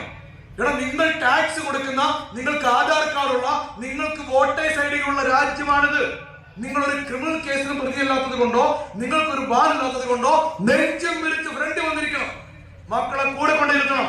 അങ്ങനെ ഇരുന്നുകൊണ്ട് കാര്യങ്ങൾ കേൾക്കണം, ചോദിക്കണം. ഏറ്റവും പിറകി ഞങ്ങളെല്ലാം സമ്മതിക്കാൻ വന്നു. അങ്ങനെ വരേണ്ടവരല്ല, നിങ്ങൾ വരേണ്ടവരൊന്നുമല്ല. ഇനി ബഹളം വെക്കണമെങ്കിലോ ഒരൊറ്റ ബഹളം വെച്ച് കഴിയും. ഉഴുന്നവിടെയും ചായ വരുന്ന ഒരാളെ ബഹളേ ഉള്ളൂ, തീർന്ന്. തമാശ പറഞ്ഞല്ല. കോട്ടയം SNDP നമ്മുടെ സ്കൂൾ രാജോടെ പറഞ്ഞു കൊടുത്തേക്കില്ലല്ലോ, സ്കൂള് കോളേജ് പണിയുന്നവരെ കാര്യം നടക്കുക. ഭയങ്കര ബഹളം. കൊമറോട് സ്ഥലം വയ്ക്കുന്നതിന് ബഹളം എന്ന് പറഞ്ഞാൽ വാട്ട ബഹളം. മധുവിന് കൈസാർക്ക് ഇങ്ങിട്ടിരിക്കും, എന്തൊരു ബഹളമായത്. കുറെ കഴിഞ്ഞപ്പോ അത് സ്ഥലം വിൽക്കുന്ന വിഷയങ്ങളോ, നാഗമ്പട അമ്പലത്തെ കിടകിടാ വിറപ്പിച്ച് കിടക്കും. ഉഴുന്നുവടയും വന്ന് ചായയും വന്ന് ചർച്ചയില്ല, ചോദ്യവും ഇല്ല, എല്ലാം പാസ്സാക്കിയിരുന്നു.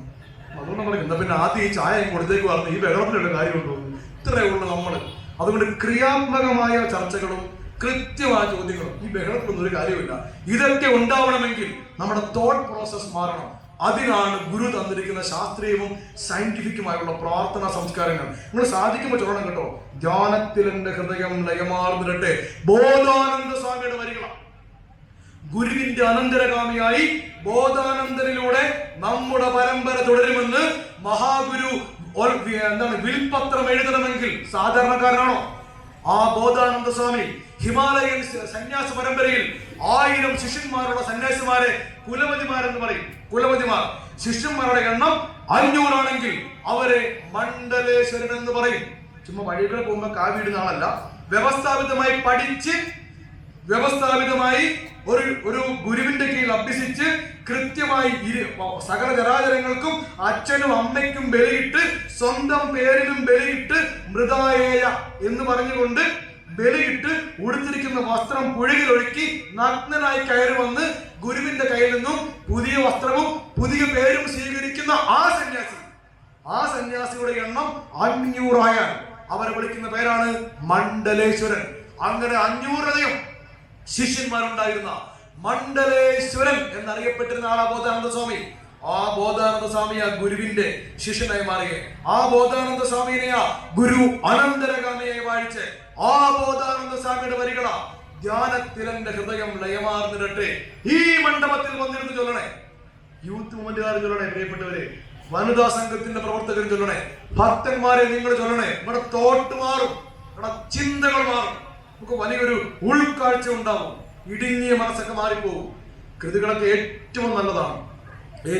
പ്രസിഡന്റ് ചൊല്ലു എന്ന് പറഞ്ഞത് കൊണ്ട് ഞാൻ ഒന്ന് രണ്ട് പ്രാർത്ഥനകൾ സാധിക്കുമെങ്കിൽ എന്തുകൊണ്ട് മഹാഗുരു ആരാധനാമൂർത്തിയായ എന്ന് പറയുന്നത് തമാശല്ല. ഗുരുവിന്റെ മുൻപിൽ നിങ്ങൾ ഉപാസിച്ച അതിനുള്ള വഴികളും ഗുരു നമ്മുടെ കയ്യിൽ പറഞ്ഞു തന്നിരിക്കുകയാണ്. എങ്ങനെയൊക്കെ വേണം, എന്തൊക്കെ ചെയ്യണം. വീട്ടിൽ അച്ഛനും അമ്മയും തമ്മിൽ വലിയ വഴക്കാണെങ്കിൽ അങ്ങനെയല്ല, അമ്മായിയമ്മയും മരുമകളുമായിട്ട് ഇസ്രായേലും പാലസ്തീനും പോലെയാണെങ്കിൽ, വളരെ സ്നേഹമാണെങ്കിൽ നോക്കൂ, അതിന് ഗുരു പറയുന്ന വാക്കാണ് അടികലശലികം എന്ന് പറയും. അടികലശലികം, തർക്ക വിതർക്കങ്ങളുള്ള വീടിനെ ഗുരുവിന്റെ ഭാഷയിൽ അടികലശൽ എന്നാണ് ഗുരു പറയുന്നത്. അത്തരം വീടുകളിൽ നിങ്ങൾ ചൊല്ലണം കാളി നാടകം. നിങ്ങൾക്ക് വലിയ ദേഷ്യമുണ്ടെങ്കിൽ, ആരോടെങ്കിലും വലിയ വൈരാഗ്യമുണ്ടെങ്കിൽ, ഇപ്പൊ നിങ്ങളുടെ മേലുദ്യോഗസ്ഥനോ നിങ്ങളുടെ സുഹൃത്തുക്കൾ ആരെങ്കിലുമോ ഒരു കാര്യം പറഞ്ഞു, നിങ്ങൾ ദേഷ്യം അങ്ങോട്ട് മാറുന്നില്ല, ഇനി അവനെ കണ്ടാൽ അറിയാതെ അവന്റെ ഒരെണ്ണം കൊടുത്തു പോകും, അത്രയ്ക്ക് കലിയാന്ന് വെച്ചോ, നിങ്ങൾ ചൊല്ലണേ പ്രിയപ്പെട്ടവരെ കാളി നാടകം. ഭുജംഗപ്രയാതം എന്ന അത്യപൂർവമായ ഒരു സംസ്കൃത വൃത്തത്തിൽ ശ്രീനാരായണ പരമഹംസ ഭഗവാൻ ചമച്ച് നൽകിയിട്ടുള്ള, ഗുരു രചിച്ചു നൽകിയിട്ടുള്ള അതീവ ശ്രേഷ്ഠമായ ഒരു പ്രാർത്ഥനയാണ് കാളി നാടകം. നമ്മുടെ ദേഷ്യത്തെ ഇല്ലാതെയാണ്, നമ്മുടെ മുഖത്ത് ഒരു പ്രസാദം ഉണ്ടാക്കും, നമ്മുടെ ശരീരം ശാന്തമാകും. അത് ആ വൃത്തത്തിന്റെ പ്രത്യേകതയാണ്. ഭുജംഗപ്രയാതം എന്ന് പറയും. അതൊരു ടാപ്പിംഗ് തെറാപ്പി എന്നാണ് പറയുന്നത്. Tapping therapy. ഇപ്പൊ നിങ്ങളൊക്കെ ദീർഘദൂരം ട്രെയിനിൽ പോകുന്ന ആളുകളെന്ന് വെച്ചോ, നമ്മൾ ട്രെയിനിൽ ദീർഘദൂരം യാത്ര ചെയ്യുമ്പോൾ ചിലപ്പോൾ രാത്രിയാവുമ്പോൾ നമുക്ക് അറിയാതൊരു താളമുണ്ട്. നമ്മൾ ഈ അപ്പർ ബർത്തിലേക്ക് കിടക്കുന്നെങ്കിൽ ട്രെയിൻ നല്ല സ്പീഡിൽ പോകുമ്പോൾ ടടക് ടടക് ടടക് ടടക്, ആ യാത്രയിൽ ഒരു താളത്തിൽ നമ്മൾ പെട്ടെന്ന് ഉറങ്ങിപ്പോകും. അതൊരു സ്ലീപ്പിംഗ് മോഡിലേക്ക് ബോഡി മാറുക എന്ന് പറയും. അതത്ര എളുപ്പം മനസ്സിലാകുന്ന ഒരു എക്സാമ്പിൾ അല്ല. നിങ്ങൾക്ക് എളുപ്പം മനസ്സിലാകാൻ ഞാൻ വേറെ ഒരു എക്സാമ്പിൾ പറയാം. ഒരു 1.5 വയസ്സുള്ള കൊച്ച് ഒരു കാര്യവും ഇല്ലാതെ കരയുക, ചുമ്മാ കരയുക. നിങ്ങൾ എന്ത് ചെയ്യും? മര്യാദയ്ക്ക് മിണ്ടാതിരിക്കണം, ഇനി നിന്റെ ശബ്ദം കേട്ട അലക്കികളെ ഞാൻ അങ്ങനെ പറയൂ. നിങ്ങളുടെ 1.5 വയസ്സുള്ള കൊച്ച് നിങ്ങൾ എന്ത് ചെയ്യും? അവനെ പതുക്കെ തോളത്തിട്ടിട്ട് വാവോ വാവോ എന്നൊക്കെ വെച്ചിട്ട് അവന്റെ പുറത്ത് ഇങ്ങനെ തട്ടി കൊടുക്കും, അല്ലേ? അങ്ങനെയല്ലേ? എന്റെ പൊന്നെ ചങ്ങനാശ്ശേരിയിൽ അങ്ങനെയല്ലേ? തില്ലൂര് ഇതെന്ന് പറയട്ടെ, എന്നെ കണ്ടിട്ട് ഒരു ലുക്കില്ലേ? എന്റെ സലീകുമാർ പറഞ്ഞ പോലെ ഇവനെ കണ്ടിട്ട് ഒരു ലുക്കില്ലല്ലോ എന്ന്. നിങ്ങളൊന്ന് ചിരിക്കത്തില്ല, ഒന്ന് തലകാട്ടത്തില്ല, എന്താ അപ്പ ഇങ്ങനെ നിസ്സഹകരിക്കുന്നത്?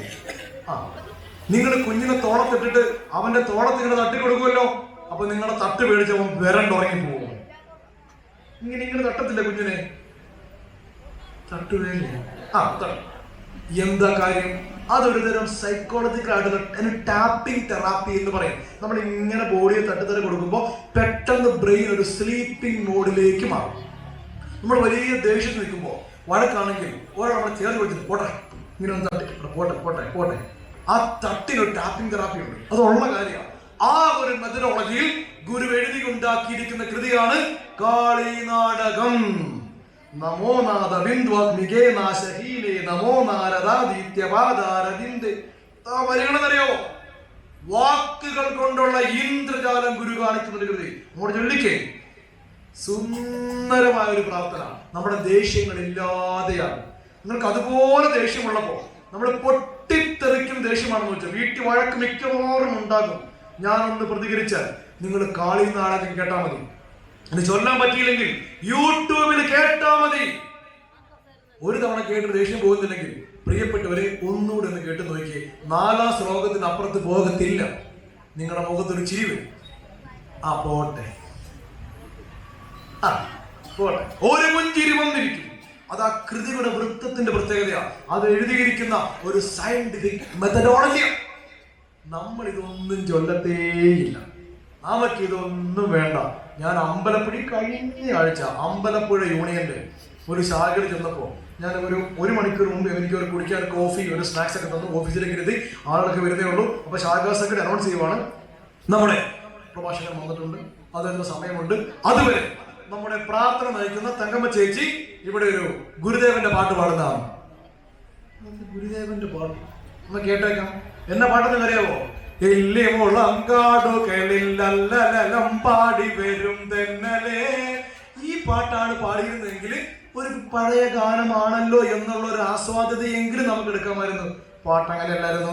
വർക്കലയുടെ ചാരത്തായി ഓടി വന്ന ചാടി വന്ന ഗുരുദേവാ, എന്റെ ഗുരുദേവാന്ന് ഞാൻ ഞെട്ടിപ്പോയി. 1904 സാമൂതിരിപ്പാദങ്ങൾ ആദ്യമായി വർക്കല കുന്നിലേക്ക് വരുന്നത്. അന്ന് ഗുരുവിന് 49 വയസ്സുണ്ട്.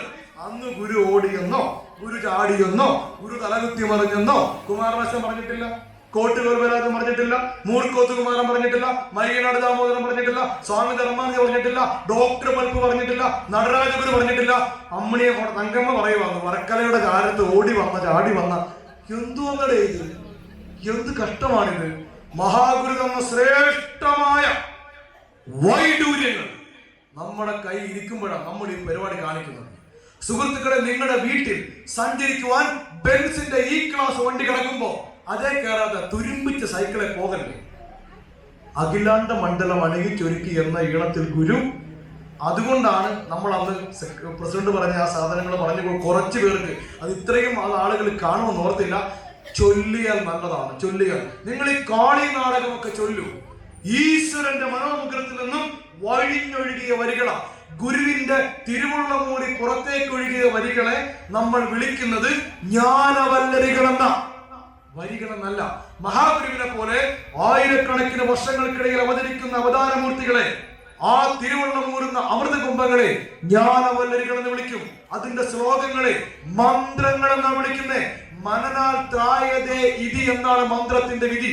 നമ്മൾ മരണം ചെയ്യുമ്പോ വീണ്ടും വീണ്ടും പറയുമ്പോ നമ്മളെ ത്രാണനം ചെയ്യുന്ന, അപ്ഗ്രേഡ് ചെയ്യുന്ന, അപ്ലിഫ്റ്റ് ചെയ്യുന്ന ശക്തികളാണ് മന്ത്രങ്ങൾ. നമുക്കിതൊന്നും വേണ്ട. നമ്മൾ പറയുന്നത് ഇല്ലിമുളം കാടുകളിൽ ലല്ലലെല്ലാം പാടി വന്ന എന്റെ സ്വാമി എന്ന് പറഞ്ഞാൽ എന്താ ഗുണം? ഇതിലേക്ക് നിങ്ങൾ വരും. ഈ മണ്ഡപത്തിൽ പ്രിയപ്പെട്ടവരെ, ഇത്രയും ശ്രേഷ്ഠമായ, ഇത്രയും ചൈതന്യമുള്ള ഒരു ഗുരുക്ഷേത്രം, ഈ മണ്ഡപത്തിൽ വന്ന് ഒരു പുൽപ്പായൊക്കെ വിരിച്ച് പത്മാസനത്തിലിരുന്ന് ഇതൊക്കെ അങ്ങോട്ട് ചൊല്ലുക. നിങ്ങളുടെ ഇടയ്ക്ക് ഉണ്ടാകുന്ന ഒരു ആധ്യാത്മികമായ വൈബ്രേഷൻ ഉണ്ടല്ലോ. ഗുരുവിന്റെ ഭാഷ പറഞ്ഞാൽ തരംഗാവലിയതുപോലെ അമർന്നിടേണം എന്നാ ഗുരു പറയുന്നത്. ആ ഒരു തരംഗത്തിൽ നമ്മളങ്ങ് അമരണം. ഇപ്പോ ഞാൻ പ്രസിഡന്റ് കുറെ ചൊല്ലുന്ന് പറഞ്ഞ ഭദ്രകാളി അഷ്ടകം ചുമ്മാ പറഞ്ഞതല്ല. ഭദ്രകാളി അഷ്ടകത്തിന് വലിയൊരു പവർ ഉണ്ട് പ്രിയപ്പെട്ടവരെ, വലിയൊരു പവർ. നമുക്കറിയാത്തത് കൊണ്ടാണ്. ഇപ്പൊ ഇവിടെ ഇരിക്കുന്നവരില്ലേ, ഒരു 40% ആളുകളെങ്കിലും ഒരു എബോ 65 ആണെന്ന് ഞാൻ കാണുന്നു. ഒരു 40% ആളുകളെങ്കിലും. മൈ ഡിയർ സീനിയർ സിറ്റിസൺസ്, പ്രിയപ്പെട്ട മുതിർന്ന പൗരന്മാരെ, നിങ്ങൾ ഇന്ന് മുതൽ ശ്രീനാരായണ പരമസദ്ഗുരു എഴുതി തന്ന ഭദ്രകാളി അഷ്ടകം ചൊല്ലണേ. നിങ്ങൾക്ക് അസുഖങ്ങൾ ഉണ്ടാകാതിരിക്കുവാൻ വലിയ ഗുണമുണ്ടാകും. ഇത് ചുമ്മാ പറയുന്നതല്ല, ഗുരു പറയുന്നതാ, സ്വാമി പറയുന്നതാ. അസുഖം ഉണ്ടാവുകയില്ലെന്ന്. ഈ മുതിർന്ന പൗരന്മാർക്ക് 65 വയസ്സ് കഴിഞ്ഞാൽ ചില അസുഖങ്ങളുണ്ട്. സൈക്കോസോമാറ്റിക് ഡിസീസ് എന്ന് നമ്മൾ പൊതുവെ ഇതിനെ കുറിച്ച് പറയും. അതായത് മാനസിക സമ്മർദ്ദ ജന്യ രോഗങ്ങൾ. അതായത് ടെറസെ കയറി തുണി വിരിച്ചിടുമ്പോൾ അയ്യോ എന്റെ ഷോൾഡർ വേദന, അമ്മമാരൊക്കെ ചിരിക്കുന്നുണ്ട്. ഏതാണ്ട് ഇതൊക്കെയല്ലേ അസുഖം. സ്റ്റെപ്പ് കയറുമ്പോൾ മുട്ടിന് വേദന ആണല്ലോ. KSRTC ബസ് കയറി കോട്ടയം വരെ പോയി കഴിഞ്ഞാൽ കാലെ നീര് വെക്കും ആണല്ലോ. ഒരു സൈഡിലേക്ക് ചെരിഞ്ഞു കിടന്നാൽ പിന്നെ ഈ കൈയൊക്കെ മരയ്ക്കുവാന്ന്. ഇതൊക്കെ എങ്ങനെ ഉണ്ടാകുന്ന അറിയാമോ? നമ്മുടെ കൃത്യമായ ഓക്സിജൻ സർക്കുലേഷൻ അല്ലെങ്കിൽ ബ്ലഡ് സർക്കുലേഷൻ കൃത്യമാകാതെ ശരീരത്തിലെ ഓക്സിജൻ സാച്ചുറേഷൻ ഡീഗ്രേഡ് ചെയ്യുമ്പോൾ ബോഡി മെറ്റാബോളിസത്തിൽ മാറ്റം ഉണ്ടാക്കുന്ന അസുഖങ്ങളാണ് സൈക്കോസോമാറ്റിക് ഡിസീസ്. ഒരു നല്ല യൂട്യൂബ് ചാനലിൽ പോയിട്ട് നല്ല ഡോക്ടറെ കണ്ട് അവർ ഒത്തിരി കാര്യങ്ങൾ പറയുന്നുണ്ട്. അതേ കാര്യങ്ങളാ ഗുരു പറയുന്ന ഈ ഭദ്രകാളി അഷ്ടകത്തിൽ. തമാശല്ല. ശ്രീനാരായണ പരമസദ്ഗുരുവിന്റെ കൃതികൾ അമൃത കുംഭങ്ങളായ വൈഡൂര്യങ്ങളാണ്, ശാസ്ത്രമാണ്, സയൻസ് ആണ്. നമുക്കത് അറിയാത്തത് കൊണ്ടാ. ഇത് ഈ ശബരിമലയ്ക്ക് പോകുമ്പോ എല്ലാരും കൂടെ പാടുന്ന ഭജനപ്പാട്ടല്ല, ഗുരുവിന്റെ കൃതികൾ. വഴിയെ പോകുന്നവർക്ക് ആർക്കും പാടാൻ പറ്റുകയില്ല, അതിനൊരു ഉപാസന വേണം, ഈശ്വരന്റെ വരികളാ. അതുകൊണ്ടാ ഗുരു പറഞ്ഞേ അസുഖമുണ്ടാവുകയില്ല. ഗുരു കൃത്യമായിട്ട് പറയുന്നു, ദേവി പാദ പയോജ പൂജനമിതി ശ്രീ ഭദ്രകാളി അഷ്ടകം രോഗൗഖാഗകനാമിലായിദമിദം. ഗുരുവാ പറഞ്ഞേ, ഗുരു രോഗൗഖാഗകനാമിലായിദമിദം, നിങ്ങൾക്ക് അസുഖമുണ്ടാവുകയില്ലെന്ന്. അതും കൂടെ പറഞ്ഞത് പ്രാതപ്രകേയ പടന്ന് എണീറ്റ് രാവിലെ ചൊല്ലണമെന്ന്. അല്ലാതെ ഈ നമ്മുടെ കുടുംബയോഗത്തിന് നമ്മുടെ വനവാസനേക്കാൾ ചെല്ലുമ്പോൾ പുറകെ പോയിരുന്ന തലയാട്ടുക, മൂടുക, ഞാൻ ചൊല്ലുന്നുണ്ടെന്ന് ഭാവിക്കുക, തട്ടിപ്പ് തരികിട ഉടായ്പ് നടക്കുകയാണ്. ചൊല്ലണം. ഏതെങ്കിലും ഒരു അമ്മ ചൊല്ലുവാണെങ്കിൽ പുറകെ എന്ന് പറയും, ദേ ദേ ദേ ദേ എല്ലാവർക്കും പാടാൻ പറ്റുന്ന പാട്ടൊക്കെ പാടിയാൽ മതിയെന്ന്. ആരൊക്കെയോ ഇത് കേട്ടിട്ടുണ്ടല്ലേ? നമ്മുടെ ജില്ല മാറുമ്പോൾ പദപ്രയോഗം മാറുമെങ്കിലും ആശയം ഇതൊക്കെ തന്നെയാ. എങ്കിൽ ഞാൻ പേടിച്ചിട്ട് പറയുന്നതാ, വേറെ തവണ പറയാം. ഇനി ഒരു അമ്മ ചൊല്ലു വന്നു വെച്ചോ, ആ തവണ എങ്ങാണ്ട് പോയി ഏതാണ്ടൊക്കെ പഠിച്ചോണ്ട് വന്നിട്ട് ക്രാന്ന് കിടന്ന് അലയ്ക്കുവാന്ന്. ശരിയല്ലേ പ്രിയപ്പെട്ടവരെ? ഇത് അങ്ങനല്ല കേട്ടോ. ഇതൊക്കെ വൈഡൂര്യങ്ങളാണ്, വൈഡൂര്യങ്ങൾ. നമുക്ക് വഴങ്ങാത്തതൊക്കെ ചീത്തയാന്ന് പറയല്ലേ, നമുക്ക് വഴങ്ങാത്തതിനെ അങ്ങനെ പറയല്ലേ. നിങ്ങൾ ഇങ്ങനെ നോക്കൂ, 1008 നാളികേരത്തിന്റെ ഗണപതി ഹോമം ചെയ്യുന്നതിന്റെ ഫലമാണെന്നാ പറയുന്നത്. ഒറ്റത്തവണ മഹാഗുരു എഴുതിയ വിനായകാഷ്ടകം ചൊല്ലിയാണ്. നമ്മൾ ചെയ്യത്തില്ല. വിനായകാഷ്ടകം എന്ന് പറയുന്നത് ഗണപതി ഹോമത്തിൽ ഉപയോഗിക്കുന്നതിന്റെ, നാളെ വരുമ്പോൾ ചോദിച്ചോ പെരുന്തന്ത്രിയോട്, ഗണപതി ഹോമത്തിൽ ഉപയോഗിക്കുന്ന മന്ത്ര സംഹിതയുടെ തത്വത്തെ എടുത്തിട്ട് ഗുരു ഒരു അനുവാദത്തിൽ നമദ്ദേ വൃന്ദായ നമഃ, ലസദ്വേദഗന്ധായ നമഃ, ശ്രുതശ്രീ മുകുന്ദായ നമഃ, അങ്ങനെയാ വിനായകാട്ടകം. നമുക്കറിയാത്തോണ്ടാ. ഭദ്രകാളി അട്ടകം ജോലിയിൽ അസുഖം ഉണ്ടാവുകയില്ലെന്ന് ഗുരു ചുമ്മാ പറഞ്ഞൊന്നുമല്ല. ഗുരു സാധാരണ ഒരു കൃതി എഴുതിയ പേരിടും. ദൈവദശകം 10 ഉള്ളൂ, ശിവപ്രസാദ പഞ്ചകം 5 ഉള്ളൂ. അല്ലേ? ഇതിന് ഗുരു ഒന്നുകൂടി എഴുതി. അഷ്ടകം എന്ന് പറഞ്ഞിട്ട് 8 മാത്രം എഴുതിയിട്ട് എക്സ്ട്രാ 1 എഴുതി. അതിന് മാത്രം ഗുരു പേര് വിട്ടു ബലശ്രുതി. റിസൾട്ട് ശരിയല്ലേ? റിസൾട്ട്. ഇതിന് കൊടുക്ക സ്വാമി എന്നാ ചെയ്യണ്ടേ? എടാ മക്കളെ, റിസൾട്ട് ആണ് റിസൾട്ട് എന്ന്. ആ ഒരമ്മയുടെ ബലശ്രുതി എല്ലാം പാടില്ലെന്ന്. അതിന്റെ ബലശ്രുതി ആരും ഫൈൻ അടിക്കും. അമൃത കുംഭങ്ങളാണ് ഗുരുവിന്റെ വരികൾ. ഗുരു പറഞ്ഞേക്കുക ബാലശ്രുതി. അതിൽ ഗുരു വീണ്ടും പറയുന്നു, ശ്രേയ ശ്രീ ശിവ കീർത്തി സമ്പദമലം സംപ്രാപ്തി സമ്പന്മയി ശ്രീദേവി മനപായിനി ഗതിമയൻ സോയം സുഖി വർത്തതേ. ഇതിന് കൂടുതലൊക്കെ സ്വാമി എന്നാ ചെയ്യണ്ടേ? നിങ്ങൾ ചൊല്ലുവാണെങ്കിൽ ആയുസ്, പ്രേയസ്, കീർത്തി, സമ്പത്ത് ഇതെല്ലാം ഉണ്ടാവുന്നു. ഗുരുവല്ലേ പറഞ്ഞേ 4 ചൊല്ലുവേല നമുക്ക് ഇല്ലിമുള്ളം കാടുകളിൽ ലല്ലലെല്ലാം പാടി വന്ന. എന്തുകൊണ്ടാ ഗുരു അങ്ങനെ പറഞ്ഞേ? ഭദ്രകാളി അട്ടകം ജോലിയിൽ അസുഖം ഉണ്ടാവുകയില്ലെന്ന്. ഞാൻ മുമ്പ് നിർത്തേക്കാവേ, സമയമാകുന്നുള്ളൂ. നോക്കൂ, എന്തുകൊണ്ടാ ഗുരു അങ്ങനെ പറഞ്ഞേ? ഗുരു ചുമ്മാ പറഞ്ഞതല്ല. ഇനി ഞാൻ കുറെ സീനിയർ സിറ്റിസൺസ് വിളിച്ചിരുന്നു. ഇവിടെ ഇരിക്കുന്ന 65 വയസ്സിന് മുകളിൽ പ്രായമുള്ള പ്രിയപ്പെട്ടവരെ, നിങ്ങൾ ഇതൊന്ന് കേൾക്കണേ. ഇത് ശ്രീനാരായണ ഗുരു എഴുതിയത് കൊണ്ട് യാതൊരുവിധ ജാതിപര ചിന്തകളൊന്നുമില്ല. ഈ മൈക്കിലൂടെ കേൾക്കുന്ന ഏത് മതക്കാരനും ഏത് മനുഷ്യനും ചൊല്ലാം ഭദ്രകാളി അഷ്ടകം. അതിനൊരു സയൻസ് ഉണ്ട്. ചുമ്മാ ചൊല്ലിയാൽ മതി. ഭദ്രകാളി അഷ്ടകം ചൊല്ലിയാൽ അസുഖമുണ്ടാവുകയില്ലെന്ന് ഗുരു പറയാനൊരു കാരണമുണ്ട്. അത് ആരംഭിക്കുന്നത് ശ്രീമശ്ചങ്കര പാണി പല്ലവ കിരല്ലോലംബമാലോല സന്മാലാലോല കലാപ കാളകബരി ഭാരാവലി ബാസുരി കാരുണ്യാമൃത വാരി രാശിലകരി പീയൂഷ വർഷാവലി ബാലാംബാം ലളിതാളകാമനുദിനം ശ്രീ ഭദ്രകാളിം ഭജെ. ഇങ്ങനെ പറഞ്ഞ് ഗുരു അവസാനിപ്പിക്കുമ്പോ അതിൽ ഗുരു ഒളിച്ചു വെക്കുന്ന വലിയൊരു മെഡിക്കൽ ഒരു മെഡിക്കൽ ടെക്നിക് ഉണ്ട്. അതെങ്ങനെയാണെന്നറിയാമോ? നിങ്ങൾ ചൊല്ലി നോക്കുമ്പോ ഇനി ശ്രദ്ധിക്കണം. പതുക്കെയാണ് ചൊല്ലുന്നതെങ്കിൽ ശ്രീമശ്ചങ്കര പാണി പല്ലവ കിരല്ലോലംബ സൻ. ഒരു കുഞ്ഞ് സ്റ്റോപ്പ് അവിടെ വരും. ഗുരു ആരാന്നറിയാമോ? നമുക്കറിയാത്തത് കൊണ്ടാ സ്വാമി. അതൊരു വലിയ സിസ്റ്റമാണ് ആ പദപ്രയോഗം. അതിലെ ഈ പ്രസംഗ പരിശീലകരൊക്കെ പോസ് അഥവാ അർദ്ധനൈമിഷേത എന്ന് പറയും. ഒരു ചെറിയ സ്റ്റോപ്പ്, ലെൻസ് ഒന്ന് സ്റ്റോപ്പ് ആയി പോകും. നമുക്ക് ബ്രീത്ത് എടുക്കാൻ പറ്റുമല്ല. നമ്മൾ അറിയാതെ കഴിക്കുന്നത് സൻ മാ ലാ ലോ ലക ലാ ബകാ ലക ബലി. പിന്നെ ബ്രീത്ത് പുറത്തിട്ട് പോകുള്ളൂ. നിങ്ങൾ എടുക്കുകയല്ല, നിങ്ങൾ വീണ്ടും പറയും മാ ലാ ലോ ലക ലാ ബകാ ലക ബലി ഭാരാബലി ബാസുരി കാരുണ്യാമൃത വാരി രാശിലഹരി പീയൂഷ വർഷാവലി ബാലാംബ ലളിതാളക അനുദിനം ശ്രീ ഭദ്രകാളിയം ഭജെ. നിങ്ങൾ ചൊല്ലുമ്പോ നിങ്ങളുടെ ലങ്സിൽ ഉണ്ടായിരുന്ന ഇൻഹേൽ ചെയ്ത ഓക്സിജന്റെ 85% പുറത്തോട്ട് പോകും. 85% നിങ്ങൾ അറിയാതെ വീണ്ടും ഇൻഹേൽ ചെയ്യും, അകത്തേക്ക് എടുക്കും. ഇതൊക്കെ നമ്മൾ അറിയാതെ നടന്നോളും. അങ്ങനെയാ ഗുരു ചമച്ചുണ്ടാക്കിയിരിക്കുന്നത്.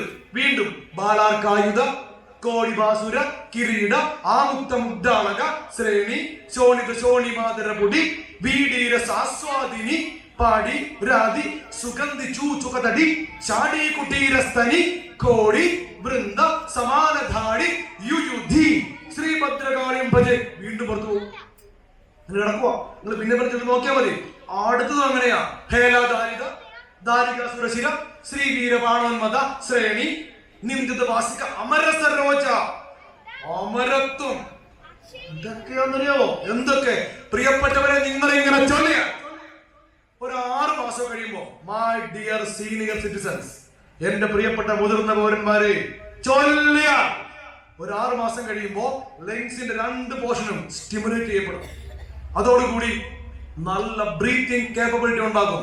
അതോടുകൂടി ബ്ലഡ് സർക്കുലേഷൻ കുറച്ചുകൂടി ഫാസ്റ്റ് ആകും. അത് അപ്ഗ്രേഡ് ചെയ്യും. അതോടുകൂടി ഓക്സിജൻ സാച്ചുറേഷൻ വർദ്ധിച്ചു വരും.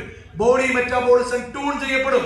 അതോടുകൂടി ഈ പറയുന്ന നിന്ന കാല് വരയ്ക്കുക, കുറെ നേരം ഇരിക്കുമ്പോൾ ഞരമ്പ് പടച്ചു വരിക തുടങ്ങിയ സൈക്കോസൊമാറ്റിക് ഡിസീസ് മാറി നിൽക്കും. ശരീരത്തിന്റെ കാന്തികമായ ആ ഒരു മെറ്റാബോളിസം അപ്ഗ്രേഡ് ചെയ്യും. അതുകൊണ്ടാ ഗുരു പറഞ്ഞേ രോഗൗഖാഗകനാനിലായിതമിദം. നമുക്ക് വേണ്ട, നമുക്ക് വേണ്ട. നമ്മുടെ അമ്മമാര് തലമുറയായിട്ട് SNDP കൊട്ടേഷൻ പിടിച്ചേക്കുക.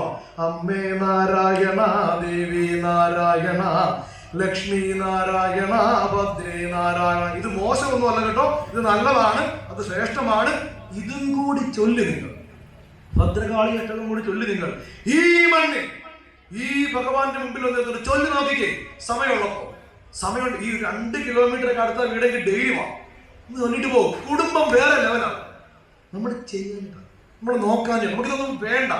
നമ്മളിങ്ങനെ അഖിലാണ്ട മണ്ഡലവും ഒരുക്കി ഇല്ലിമുളങ്കാടുകളിലും ചൊല്ലി 25 കൊല്ലം പുറകിലായി ഈ സമൂഹം. ഞാൻ വീണ്ടും പറയുന്നു, സ്വന്തം വീട്ടിൽ ബെൻസ് ഈ ക്ലാസ് കിടന്നിട്ട് അത് കാണാതെ നമ്മൾ തുരുമ്പിച്ച് സൈക്കിളിൽ പോവാം, തുരുമ്പിച്ച് സൈക്കിള്. പ്രിയപ്പെട്ട ഇതൊക്കെ നിങ്ങൾ ചൊല്ലു. ബാഹുലയാട്ടകമൊക്കെ ചൊല്ലുവാണെങ്കിൽ വേറെ ലെവലാ. എല്ലാം കൂടെ പറയാൻ സമയമില്ലല്ലോ. നമ്മൾ ഒന്നിച്ച് അങ്ങോട്ട് ചൊല്ലി ഞങ്ങളുടെ വീടിന്റെ ഒക്കെ ലെവല് തന്നെ മാറിപ്പോകും. ആ ദേവി പ്രണാമ ദേവിഷോട് പറഞ്ഞത് അവസാനിപ്പിച്ചതാണ്. കാരണം കുറച്ച് സ്റ്റുഡൻസിനെ കാണുന്നു, കുറച്ച് വിദ്യാർത്ഥികളെ. ഇപ്പൊ ഇവിടെ ഇരിക്കുന്ന മാതാപിതാക്കളെ നിങ്ങൾ വീട്ടിൽ പോയി മക്കൾക്ക് പറഞ്ഞു കൊടുക്കണം, നല്ല മാർക്ക് കിട്ടുവാൻ, നല്ല ഓർമ്മശക്തി കിട്ടുവാൻ, നല്ല ഏകാഗ്രത കിട്ടുവാൻ, നല്ല ശ്രദ്ധ ഉണ്ടാകുവാൻ ശ്രീനാരായണ പരമസദ്ഗുരു നമുക്ക് കുട്ടികൾക്ക് വേണ്ടി, എല്ലാവർക്കും കുട്ടികൾക്ക് ഏറ്റവും നല്ലതാണ്, ശ്രേഷ്ഠമായ പ്രാർത്ഥനയാണ് ദേവി പ്രണാമ ദേവീഷ്ടകം. നമ്മൾ അതിലേക്ക് വരുന്നതിന് മുമ്പ് ഒരു വിദ്യാർത്ഥിയുടെ മനസ്സ് എങ്ങനെയാണെന്ന് ഗുരു ആത്മോപദേശത്തിന്റെ വ്യാഖ്യാനത്തിൽ നമുക്ക് നോക്കുമ്പോൾ അറിയാൻ പറ്റും. ഗുരു പറയുന്ന ഒരു വാക്കുണ്ട്, മണലളവറ്റ് ചൊരിഞ്ഞ വാവിയിന്മേൽ അണിയണിയായി അല വീശിടുന്ന വണ്ണം എന്ന് ഗുരുവിന്റെ ഒരു വാക്കുണ്ട്. മണൽ അളവറ്റ് ചൊരിഞ്ഞ വാവി. വാവി എന്ന് പറഞ്ഞാൽ ഒരു ജലസ്രോതസ്സാണ്. അതൊരു ബക്കറ്റ് ആകാം, അതൊരു വീപ്പയാവാം, അതൊരു കുളമാവാം, അതൊരു സംസ്കൃത ധാതുവാണ് വാവി. ജലം സംഭരിച്ചിട്ടുള്ള എന്തും അതിലേക്ക് മണൽ അളവറ്റ് ചൊരിയുക. പിന്നെ മണ്ണും ഇഷ്ടികപ്പൊടിയൊക്കെ കൊണ്ടിട്ട് അത് കലങ്ങി മറിഞ്ഞു പോകും. അങ്ങനെ ആ വിദ്യാർത്ഥിയുടെ മനസ്സ്. അതെ, ട്യൂഷന് പോകണം, സ്കൂളിൽ പോകണം, പ്രോജക്റ്റ് ചെയ്യണം, അസൈൻമെന്റ് ചെയ്യണം, ഇതിനിടയ്ക്ക് സ്കൗട്ട് കാണും, NCC കാണും. ആകെപ്പാടെ ആ കൊച്ചിന് ഭ്രാന്തായിരിക്കും. വീട്ടിൽ വന്ന മര്യാദക്ക് ഇരിക്കാൻ പോലും സമയമില്ല. അങ്ങനെ ഒരു വിദ്യാർത്ഥിയുടെ മനസ്സെന്ന് പറയുന്നത് മണലളവറ്റ് ചൊരിഞ്ഞ വാബി, വെള്ളം കലങ്ങി മറിഞ്ഞ ജലം പോലെ ആയിരിക്കും ഒരു വിദ്യാർത്ഥിയുടെ മനസ്സ്. അപ്പൊ ഗുരു അതിനെ കുറിച്ച് പറഞ്ഞ വേറൊരു വാക്കുണ്ട്, ഇത് നമ്മൾ അങ്ങനെ മാറ്റി വെച്ചാൽ, ഈ വെള്ളം അനങ്ങാതിരിക്കുമ്പോ അതിന്റെ സെഡിമെന്റുകൾ താഴേക്ക് അടിഞ്ഞ് ജലം ശുദ്ധമാകും, അലയടങ്ങിയ ആഴി പോലെ. അപ്പോൾ ഗുണം എന്ന് പറഞ്ഞാൽ താഴെയുള്ള കാഴ്ചകൾ കാണാൻ പറ്റും. ശരിയല്ലേ? നിങ്ങളുടെ വീട്ടിൽ ഒരു ബക്കറ്റ് ഉണ്ട്, അത് എന്താണ് കുറെ പൊടി വീണ് കലങ്ങി, അത് മാറ്റി വെക്കുവാണെങ്കിൽ ഈ പൊടി താഴെ അടിയുമ്പോൾ വെള്ളം തെളിയും എന്ന് പറഞ്ഞതുപോലെ വിദ്യാർത്ഥിയുടെ മനസ്സിനെ തെളിക്കുവാൻ, ആ മനസ്സ് അലയടങ്ങി തെളിയുവാൻ സഹായിക്കുന്നതാണ് ഈ ദേവി പ്രണാമ ദേവീഷ്ടകം. ഇത് നമ്മുടെ മക്കളെ കൊണ്ട് ചൊല്ലിക്കണം. ഇപ്പൊ നിങ്ങൾ ഇവിടെ ചെയ്ത വിദ്യാഗോപാല മന്ത്രാർച്ചന ഒന്നും മോശമൊന്നുമല്ല. നമ്മൾ പരമ്പരാഗതമായി സ്കൂൾ തുറക്കുമ്പോൾ വിദ്യാഗോപാല മന്ത്രാർച്ചന ചെയ്തുകൊണ്ടേയിരിക്കും. കൃഷ്ണ കൃഷ്ണ ഹരേ കൃഷ്ണ സർവജ്ഞത്വം പ്രസീദമേ രമാരമണ വിശ്വേശ വിദ്യാമാശു പ്രേച്ചമേ. നമ്മുടെ കുഞ്ഞുങ്ങളെ പഠിപ്പിച്ചേക്കുക, ചൊല്ലിക്കൂ, ഒരു വിരോധമില്ല.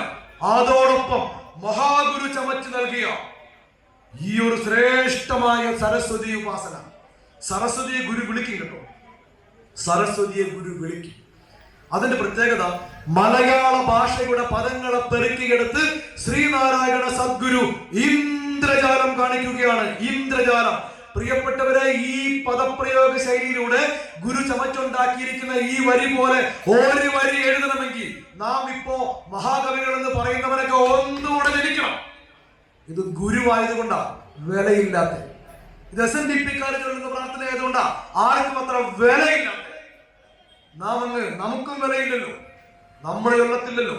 നമ്മുടെ പെൺപിള്ളാര് എക്സാമിന്റെ തലേ ദിവസം പേന പൂജിച്ചിട്ട് ആ ചന്ദന ഉണങ്ങാതെ പാവങ്ങൾ രാവിലെ പരീക്ഷയ്ക്ക് പോകും.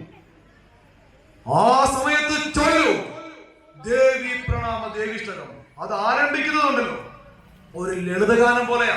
ശ്രീ ശിവേദി പരിപാലയേതി പരിപാലയേതി ജപമാലയ, ശ്രീ ശിവേദി പരിപാലയേതി ജപമാലയം.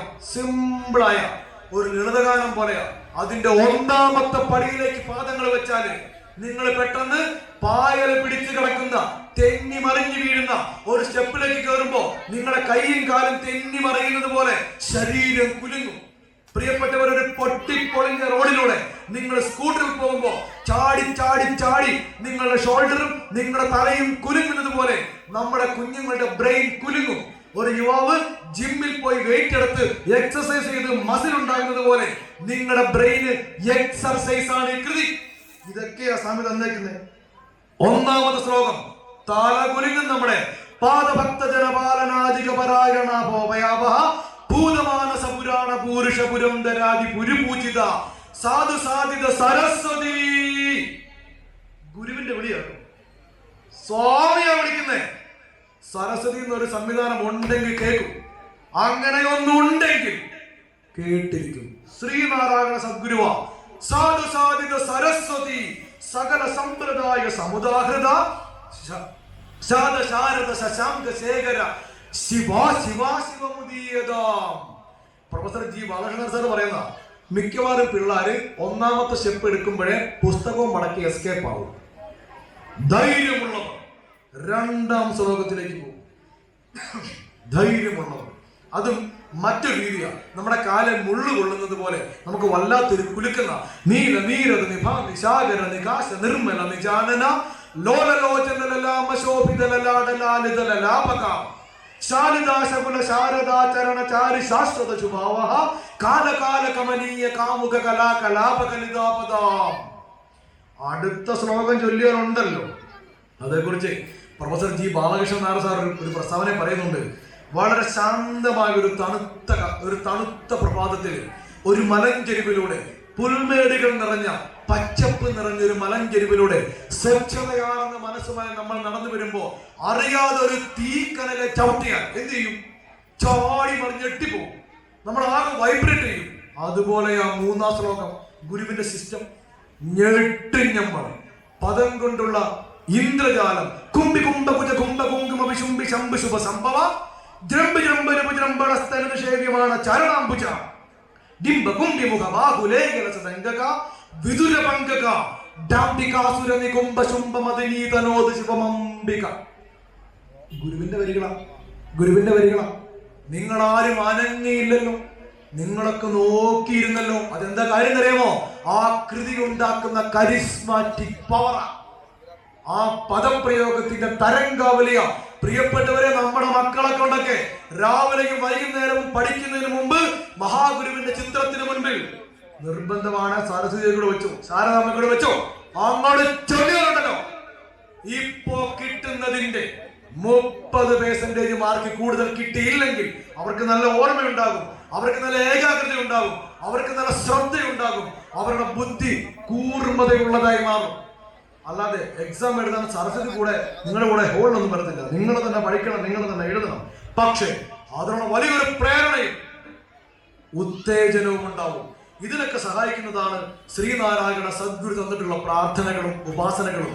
ഇത് തിരിച്ചറിയാതെ ഇല്ലിമുളം കാടുകളിൽ നല്ലനിലം പാടുന്നതിനെ മാത്രമേ നമ്മൾ എതിർക്കുന്നുള്ളൂ. സ്വന്തം വീട്ടിൽ കിടക്കുന്ന വലിയ ഈ ക്ലാസ് ബെഞ്ചിനെ തിരിച്ചറിയണേ, അത് ഉപയോഗിക്കണേ. അത് മാത്രമേ പറയുന്നുള്ളൂ. നിങ്ങളൊക്കെ പളനിയിൽ പോകുന്നവരാണെങ്കിൽ ഇനി പളനിയിൽ പോകുമ്പോ പളനിമല മുരുകനെ കുറിച്ച് മഹാഗുരു എഴുതിയ വിശാഖ ഷഷ്ടി ചൊല്ലണേ. ഓരോന്നിനും ഓർക്കുന്നത് മാത്രമേ പറയുന്നുള്ളൂ. എന്തിനുമേതിനും നിങ്ങൾ കോലത്തുകര പോകുമ്പോ അവിടെ നിന്നുകൊണ്ട് കോലതീരെ ശസ്തമം ചൊല്ലണം. കോലത്തുകര മുരുകനെ ഭഗവാനെ കുറിച്ച് സാമതൃപാദങ്ങൾ എഴുതിയത് ശിവനെ കുറിച്ച്. നിങ്ങൾ കുന്നുംപാറ പോകുമ്പോ അവിടെ വെച്ച് ഗുരു എഴുതിയ സുബ്രഹ്മണ്യ കീർത്തനം ചൊല്ലണം. നിങ്ങൾ മണ്ണന്തല പോയിട്ട് മണ്ണന്തല ദേവി സ്തവം ചൊല്ലണം. എന്തോ മാറ്റം ഉണ്ടാവുമെന്ന് അറിയുമോ? നിങ്ങളുടെ ചിന്തയിലും നിങ്ങളുടെ വിചാരത്തിലും നമ്മുടെ തോട്ട് പ്രോസസ് മാറിപ്പോകും. ശ്രീനാരായണ ഗുരുവിന്റെ കൃതികൾ വെറും ഭജനപ്പാട്ടുകളല്ലേ അല്ല, അതെല്ലാം അമൃത കുംഭങ്ങളാ. പഠിതാക്കൾ വിളിക്കുന്നത് ജ്ഞാനവല്ലരികളെന്ന. ഇതെല്ലാം ഇരിക്കുകയാണ്. അവസാനം ഒരു 5 മിനിറ്റ് കൂടെ പ്രിയപ്പെട്ടവരെ, ഇതൊന്നും പറ്റുന്നില്ലെങ്കിൽ നിങ്ങൾ എല്ലാ ദിവസവും കുളിച്ച് ശുഭ്രവസ്ത്രം ധരിച്ച് ഗുരുവിന്റെ ചിത്രത്തിന് മുമ്പിൽ പത്മാസനത്തിലിരുന്ന് ഓം ശ്രീനാരായണ പരമഗുരവേ നമഃ ഒറ്റ പ്രാവശ്യം, വീണ്ടും ഓം ശ്രീനാരായണ പരമഗുരവേ നമഃ, ഈ സ്പീഡിൽ പോയാൽ 108 തവണ ചൊല്ലാൻ 11 മിനിറ്റ് മതി. വെറും 11 മിനിറ്റ് മതി ഈ സ്പീഡിൽ ചൊല്ലാൻ. അതെങ്കിലും ചെയ്യും. ഈ മണ്ഡപത്തിൽ വന്നിരുന്ന് ഓം ശ്രീനാരായണ പരമഗുരുവേ നമഃ എന്ന് 108 തവണ ചൊല്ലും. വെറും 11 മിനിറ്റ് മതി. ആ 11 മിനിറ്റ് നിങ്ങൾക്കുള്ള ഓരോ ദിവസത്തെയും 24 മണിക്കൂറിൽ നിന്ന് മാറ്റി വെച്ചാൽ ഗുരുവിന്റെ അക്കൗണ്ടിൽ നിങ്ങളിടുന്ന നിക്ഷേപമാണ്. പാലിശ ഉൾപ്പെടെ തിരിച്ചു വരും. പാലിശ ഉൾപ്പെടെ. ഇത് അച്ഛനും അമ്മയും മക്കളും ഒക്കെ ഒന്നിച്ചിരുന്ന് സ്വന്തം വീട്ടിൽ ചൊല്ലിയ ആ കുടുംബം വേറെ ലെവലാണ്. അതോടുകൂടി ആ പരിസരം മാറും, ആ നാട് മാറും. ഇവിടെ ഇരിക്കുന്ന ഇത്രയും ആളുകളിൽ ഒരു വ്യക്തി നാളെ മുതൽ മഹാഗുരുവിന്റെ ഈ ഒരു ഉപാസനയിലേക്ക് വന്നാൽ അതിന്റെ മാറ്റം ആ കുടുംബത്തിനുണ്ടാകും. ഒരു ഉത്സവം കൊണ്ട്, ഒരു പ്രഭാഷണ പരമ്പര കൊണ്ട് നമ്മൾ ഇതൊക്കെ മാത്രം ഉദ്ദേശിക്കുന്നത്. ആരെങ്കിലും ഒക്കെ നന്നാകുന്നുവെങ്കിൽ പുരോഗതിയിലേക്കുള്ള, മോക്ഷത്തിലേക്കുള്ള, സമ്പൽ സമൃദ്ധിയിലേക്കുള്ള ഒരു ഹൈവേ ആണ് മഹാഗുരു. ഒരു ഹൈവേ. ആ ഹൈവേയിലെ ചെക്ക് പോസ്റ്റോ ടോൾ ബൂത്തോ ഒരു സാധനമില്ല.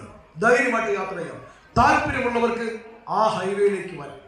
അല്ലാത്തവർക്ക് പോക്കറ്റ് റോഡോ ഇടവഴിയോ അവനവന്റെ ഇഷ്ടം പോലെ യാത്ര ചെയ്യാം എന്ന് മാത്രം പറഞ്ഞുകൊണ്ട് അവസാനിപ്പിക്കുന്നു.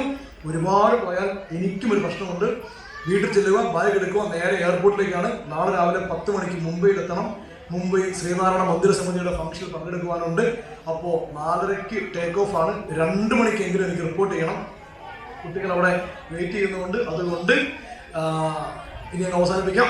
മറ്റൊരു അവസരത്തിൽ നമുക്ക് കുറച്ചുകൂടി സംസാരിക്കാം. ഇനി എന്നെ ഇവിടെ കയറ്റുവാണെങ്കിൽ, അല്ലെങ്കിൽ തന്നെ ഇവനാൾ ഇച്ചിരി ടെററിസ്റ്റ് ആണെന്നാണ് എന്നെ കുറിച്ച് പൊതുവിലുള്ള ഒരു ആക്ഷേപം. അതുകൊണ്ട് ഭഗവാനിലേക്ക് എത്തുവാനുള്ള ആ ഒരു ആത്മാർത്ഥതയ്ക്ക് വേണ്ടി പറയുന്നതാണ്. ഒരു യൂത്ത് മൂവ്മെന്റുകാരന്റെ ആ ഒരു എന്താണ് പറയുന്നത്, തീക്ഷ്ണമായ ഒരു വാക്കുകളായി കരുതി എന്റെ ഉദ്ദേശശുദ്ധിയിൽ മാപ്പ് തരണം എന്ന് മാത്രം പറഞ്ഞുകൊണ്ട് ഇവിടെ കൂടിയിരിക്കുന്ന എനിക്ക് ഒരു കാര്യം പറയാതെ വിടാൻ പറ്റത്തില്ല. ആ കുറെ ഫോട്ടോ ഞാൻ കണ്ടു കേട്ടോ. വനിതാ സംഘം പണിത് കൊടുത്ത ആ മണ്ഡപത്തിൽ കുറെ ഫോട്ടോ കണ്ട്. അതിന്റെ ഇങ്ങേ അറ്റത്തിൽ ഫോട്ടോ കണ്ടോ, ഒരു ചുമല ഷാളിട്ട് നിൽക്കുന്ന ഒരാള്. അത് വെച്ചത് ആരായാലും ഹൃദയം നിറഞ്ഞൊരു കൈയടി ഞാൻ ആ പിടിച്ച് കൊടുക്കുകയാണ്. കൺഗ്രാസ്. ആറാട്ടുപുഴ വേലായുധ പണിക്കർ 1858 മഹാഗുരുവിന് 3 വയസ്സ് പ്രായമുള്ളപ്പോ ഇന്നത്തെ വൈക്കം മഹാദേവ ക്ഷേത്രത്തിൽ ഒരു ചെറുപ്പക്കാരൻ അങ്ങോട്ട് കയറി വന്നു, നെഞ്ചും വിരിച്ച്.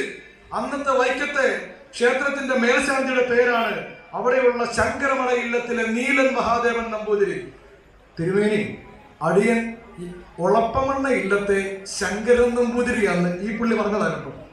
ഒളപ്പമണ്ണ ഇല്ലത്തെ ശങ്കരൻ നമ്പൂതിരിയാന്ന്. എന്താണാവോ വന്നത്? അതെ, ഞങ്ങളുടെ ഇല്ലത്തൊരു ശിവക്ഷേത്രമുണ്ട്, അതൊന്ന് പുനരുദ്ധരിക്കണം. അപ്പൊ അതിന്റെ ഭാഗമായി പൂജാതി കാര്യങ്ങൾ പഠിക്കാൻ വന്നതാണ്. അതേക്കുറിച്ച് ഒരു ചരിത്രത്തിൽ ഞാൻ വായിച്ചതാണ്. ഒരു നമ്പൂതിരിക്ക് ഇത്രയും കടഞ്ഞെടുത്ത ശരീരം ഉണ്ടാകാൻ വഴിയില്ലല്ലോ. പറമ്പിൽ പറമ്പ് ശീലമില്ലല്ലോ. പോട്ടെ, നമ്മൾ അങ്ങോട്ട് കിടക്കുന്നില്ല. അപ്പൊ നമുക്ക് നമ്മുടെ വിഷയത്തിലേക്ക് വരാം. അപ്പോ നല്ല കരുത്തുള്ളയാള് നല്ലൊരു പണക്കിഴി അങ്ങോട്ട് കൊടുത്ത് 3 മാസം, ഏതാണ്ട് ഒരു 90 ദിവസത്തിനടുത്ത് അവിടെ നിന്ന് പൂജാ കാര്യങ്ങൾ പഠിച്ച്, എന്നിട്ട് ഒരു ദിവസം രാവിലെ പോകാൻ നേരം ഒരു ദിവസം രാവിലെ പറഞ്ഞ് ആശാനോട് അല്ലെങ്കിൽ മേൽശാന്തിയോട് ഒരു കാര്യം കൂടി ചോദിക്കാനുണ്ട്. ഒരു അവർണൻ, ഒരു പിന്നോക്കക്കാരൻ ക്ഷേത്രത്തിൽ കയറിയാൽ എന്ത് ചെയ്യണം? അയ്യോ, അവര് കയറിയ വലിയ കുഴപ്പമാണ്. എന്താ ചെയ്യണ്ടേ? 101 പണം കിഴി കെട്ടണം. പിന്നെയോ 101 പണം കൊണ്ട് മറ്റൊരു പൂജയുണ്ടെന്ന്. ഓ, ആദ്യം ഒരു കിഴി അങ്ങോട്ട് എറിഞ്ഞു കൊടുത്ത്, ഇത് 101 പണം പിഴയാ. ഇതെന്തിനാ നമ്പൂരി തന്നത്? അടുത്തത് അങ്ങോട്ട് എറിഞ്ഞു, ഇതും പിടിച്ചോ. ഞാനിവിടെ കയറിയതിന്റെ പാപം മാറുവാൻ എന്താണ് പറയുന്നത്? മറ്റേ ശുദ്ധി കലശത്തിനുള്ള പൂജയുടെ ചെലവാണ്. നിങ്ങൾ ആരാ? ഞാൻ ആറാട്ടുപുഴ വേലായുധ പണിക്കർ, വലിയ കടമെന്ന് പറയുന്ന ഈഴവ കുടുംബത്തിൽ ജനിച്ച ആറാട്ടുപുഴ വേലായുധ പണിക്കർ. നടന്നങ്ങോട്ട് വന്നിട്ട് ഒരൊറ്റ ചാട്ടത്തിന് കുതിരപ്പുറത്ത് കയറിയെന്ന് വാളൂരി എടുത്തിട്ട് പറഞ്ഞ്, അന്തസ്സുള്ള ഒരു ഈഴവ കുടുംബത്തിൽ ജനിച്ച ആറാട്ടുപുഴ വേലായുധ പണിക്കരാണ് ഞാൻ. ഇവിടെ കയറിയതിന്റെ പേരിൽ ഒരുത്തനും വിഷമിക്കണ്ട. നിനക്കൊക്കെ പൂജിക്കാൻ 101 പണം തന്നില്ലേ? അത് കിഴി, പിഴയുടെ കിഴി. പിന്നെ തന്നെ 101 പണം അതിനുള്ള പൂജയുള്ളത്. ഇനി ഒരു കിഴിയുണ്ട്, 101 പൊൻപണമ. ഒരു ഈഴവൻ ഇവിടെ ഇരുന്ന് ഭക്ഷണം കഴിച്ചതിന് നീയൊക്കെ വെച്ചോണം. അങ്ങനെ പറഞ്ഞിട്ട് കുതിരപ്പുറത്ത് കയറി നെഞ്ചും വിരിച്ചു പോയ ആറാട്ടുപുഴ വേലായുധ പണിക്കർ സ്വന്തം കയ്യിൽ നിന്ന് പണം മുടക്കി സ്ത്രീകൾക്ക് റൗക്ക തയ്ച്ചു കൊടുത്തിട്ട് കായംകുളം തെരുവിലൂടെ പ്രകടനം നടത്തിയ, അതിനെ എതിർത്ത് നമ്പൂതിരിമാരെ വീട്ടിൽ കയറി തല്ലി കൈയും കാലും ഒടിച്ച, മൂക്കുത്തി കഴിച്ച് തെരുവിലൂടെ റാലി നടത്തിയിട്ടുള്ള, സ്വന്തമായി കഥകളി പഠിച്ചിട്ട് കഥകളി യോഗം നടത്തിയിട്ടുള്ള ഈഴവരിൽ ആണുങ്ങളിലായ ആറാട്ടുപുഴ വേലായുധ പണിക്കരുടെ ഈ ചിത്രം ഞാൻ അധികം ശാഖകളിലൊന്നും കണ്ടിട്ടില്ല. ഇത്രയും പറയാതെ പോകുന്നത് എന്നോട് ഞാൻ ചെയ്യുന്നൊരു ചതിയായതുകൊണ്ട് ആ പാദങ്ങളിൽ നമസ്കരിച്ചുകൊണ്ട് നിങ്ങൾക്കെല്ലാ ഭാവങ്ങളും നേർന്നുകൊണ്ട് ഞാൻ ഈ വേദിയിൽ നിന്ന് മടങ്ങുന്നു. നന്ദി, നന്ദി, നമസ്കാരം.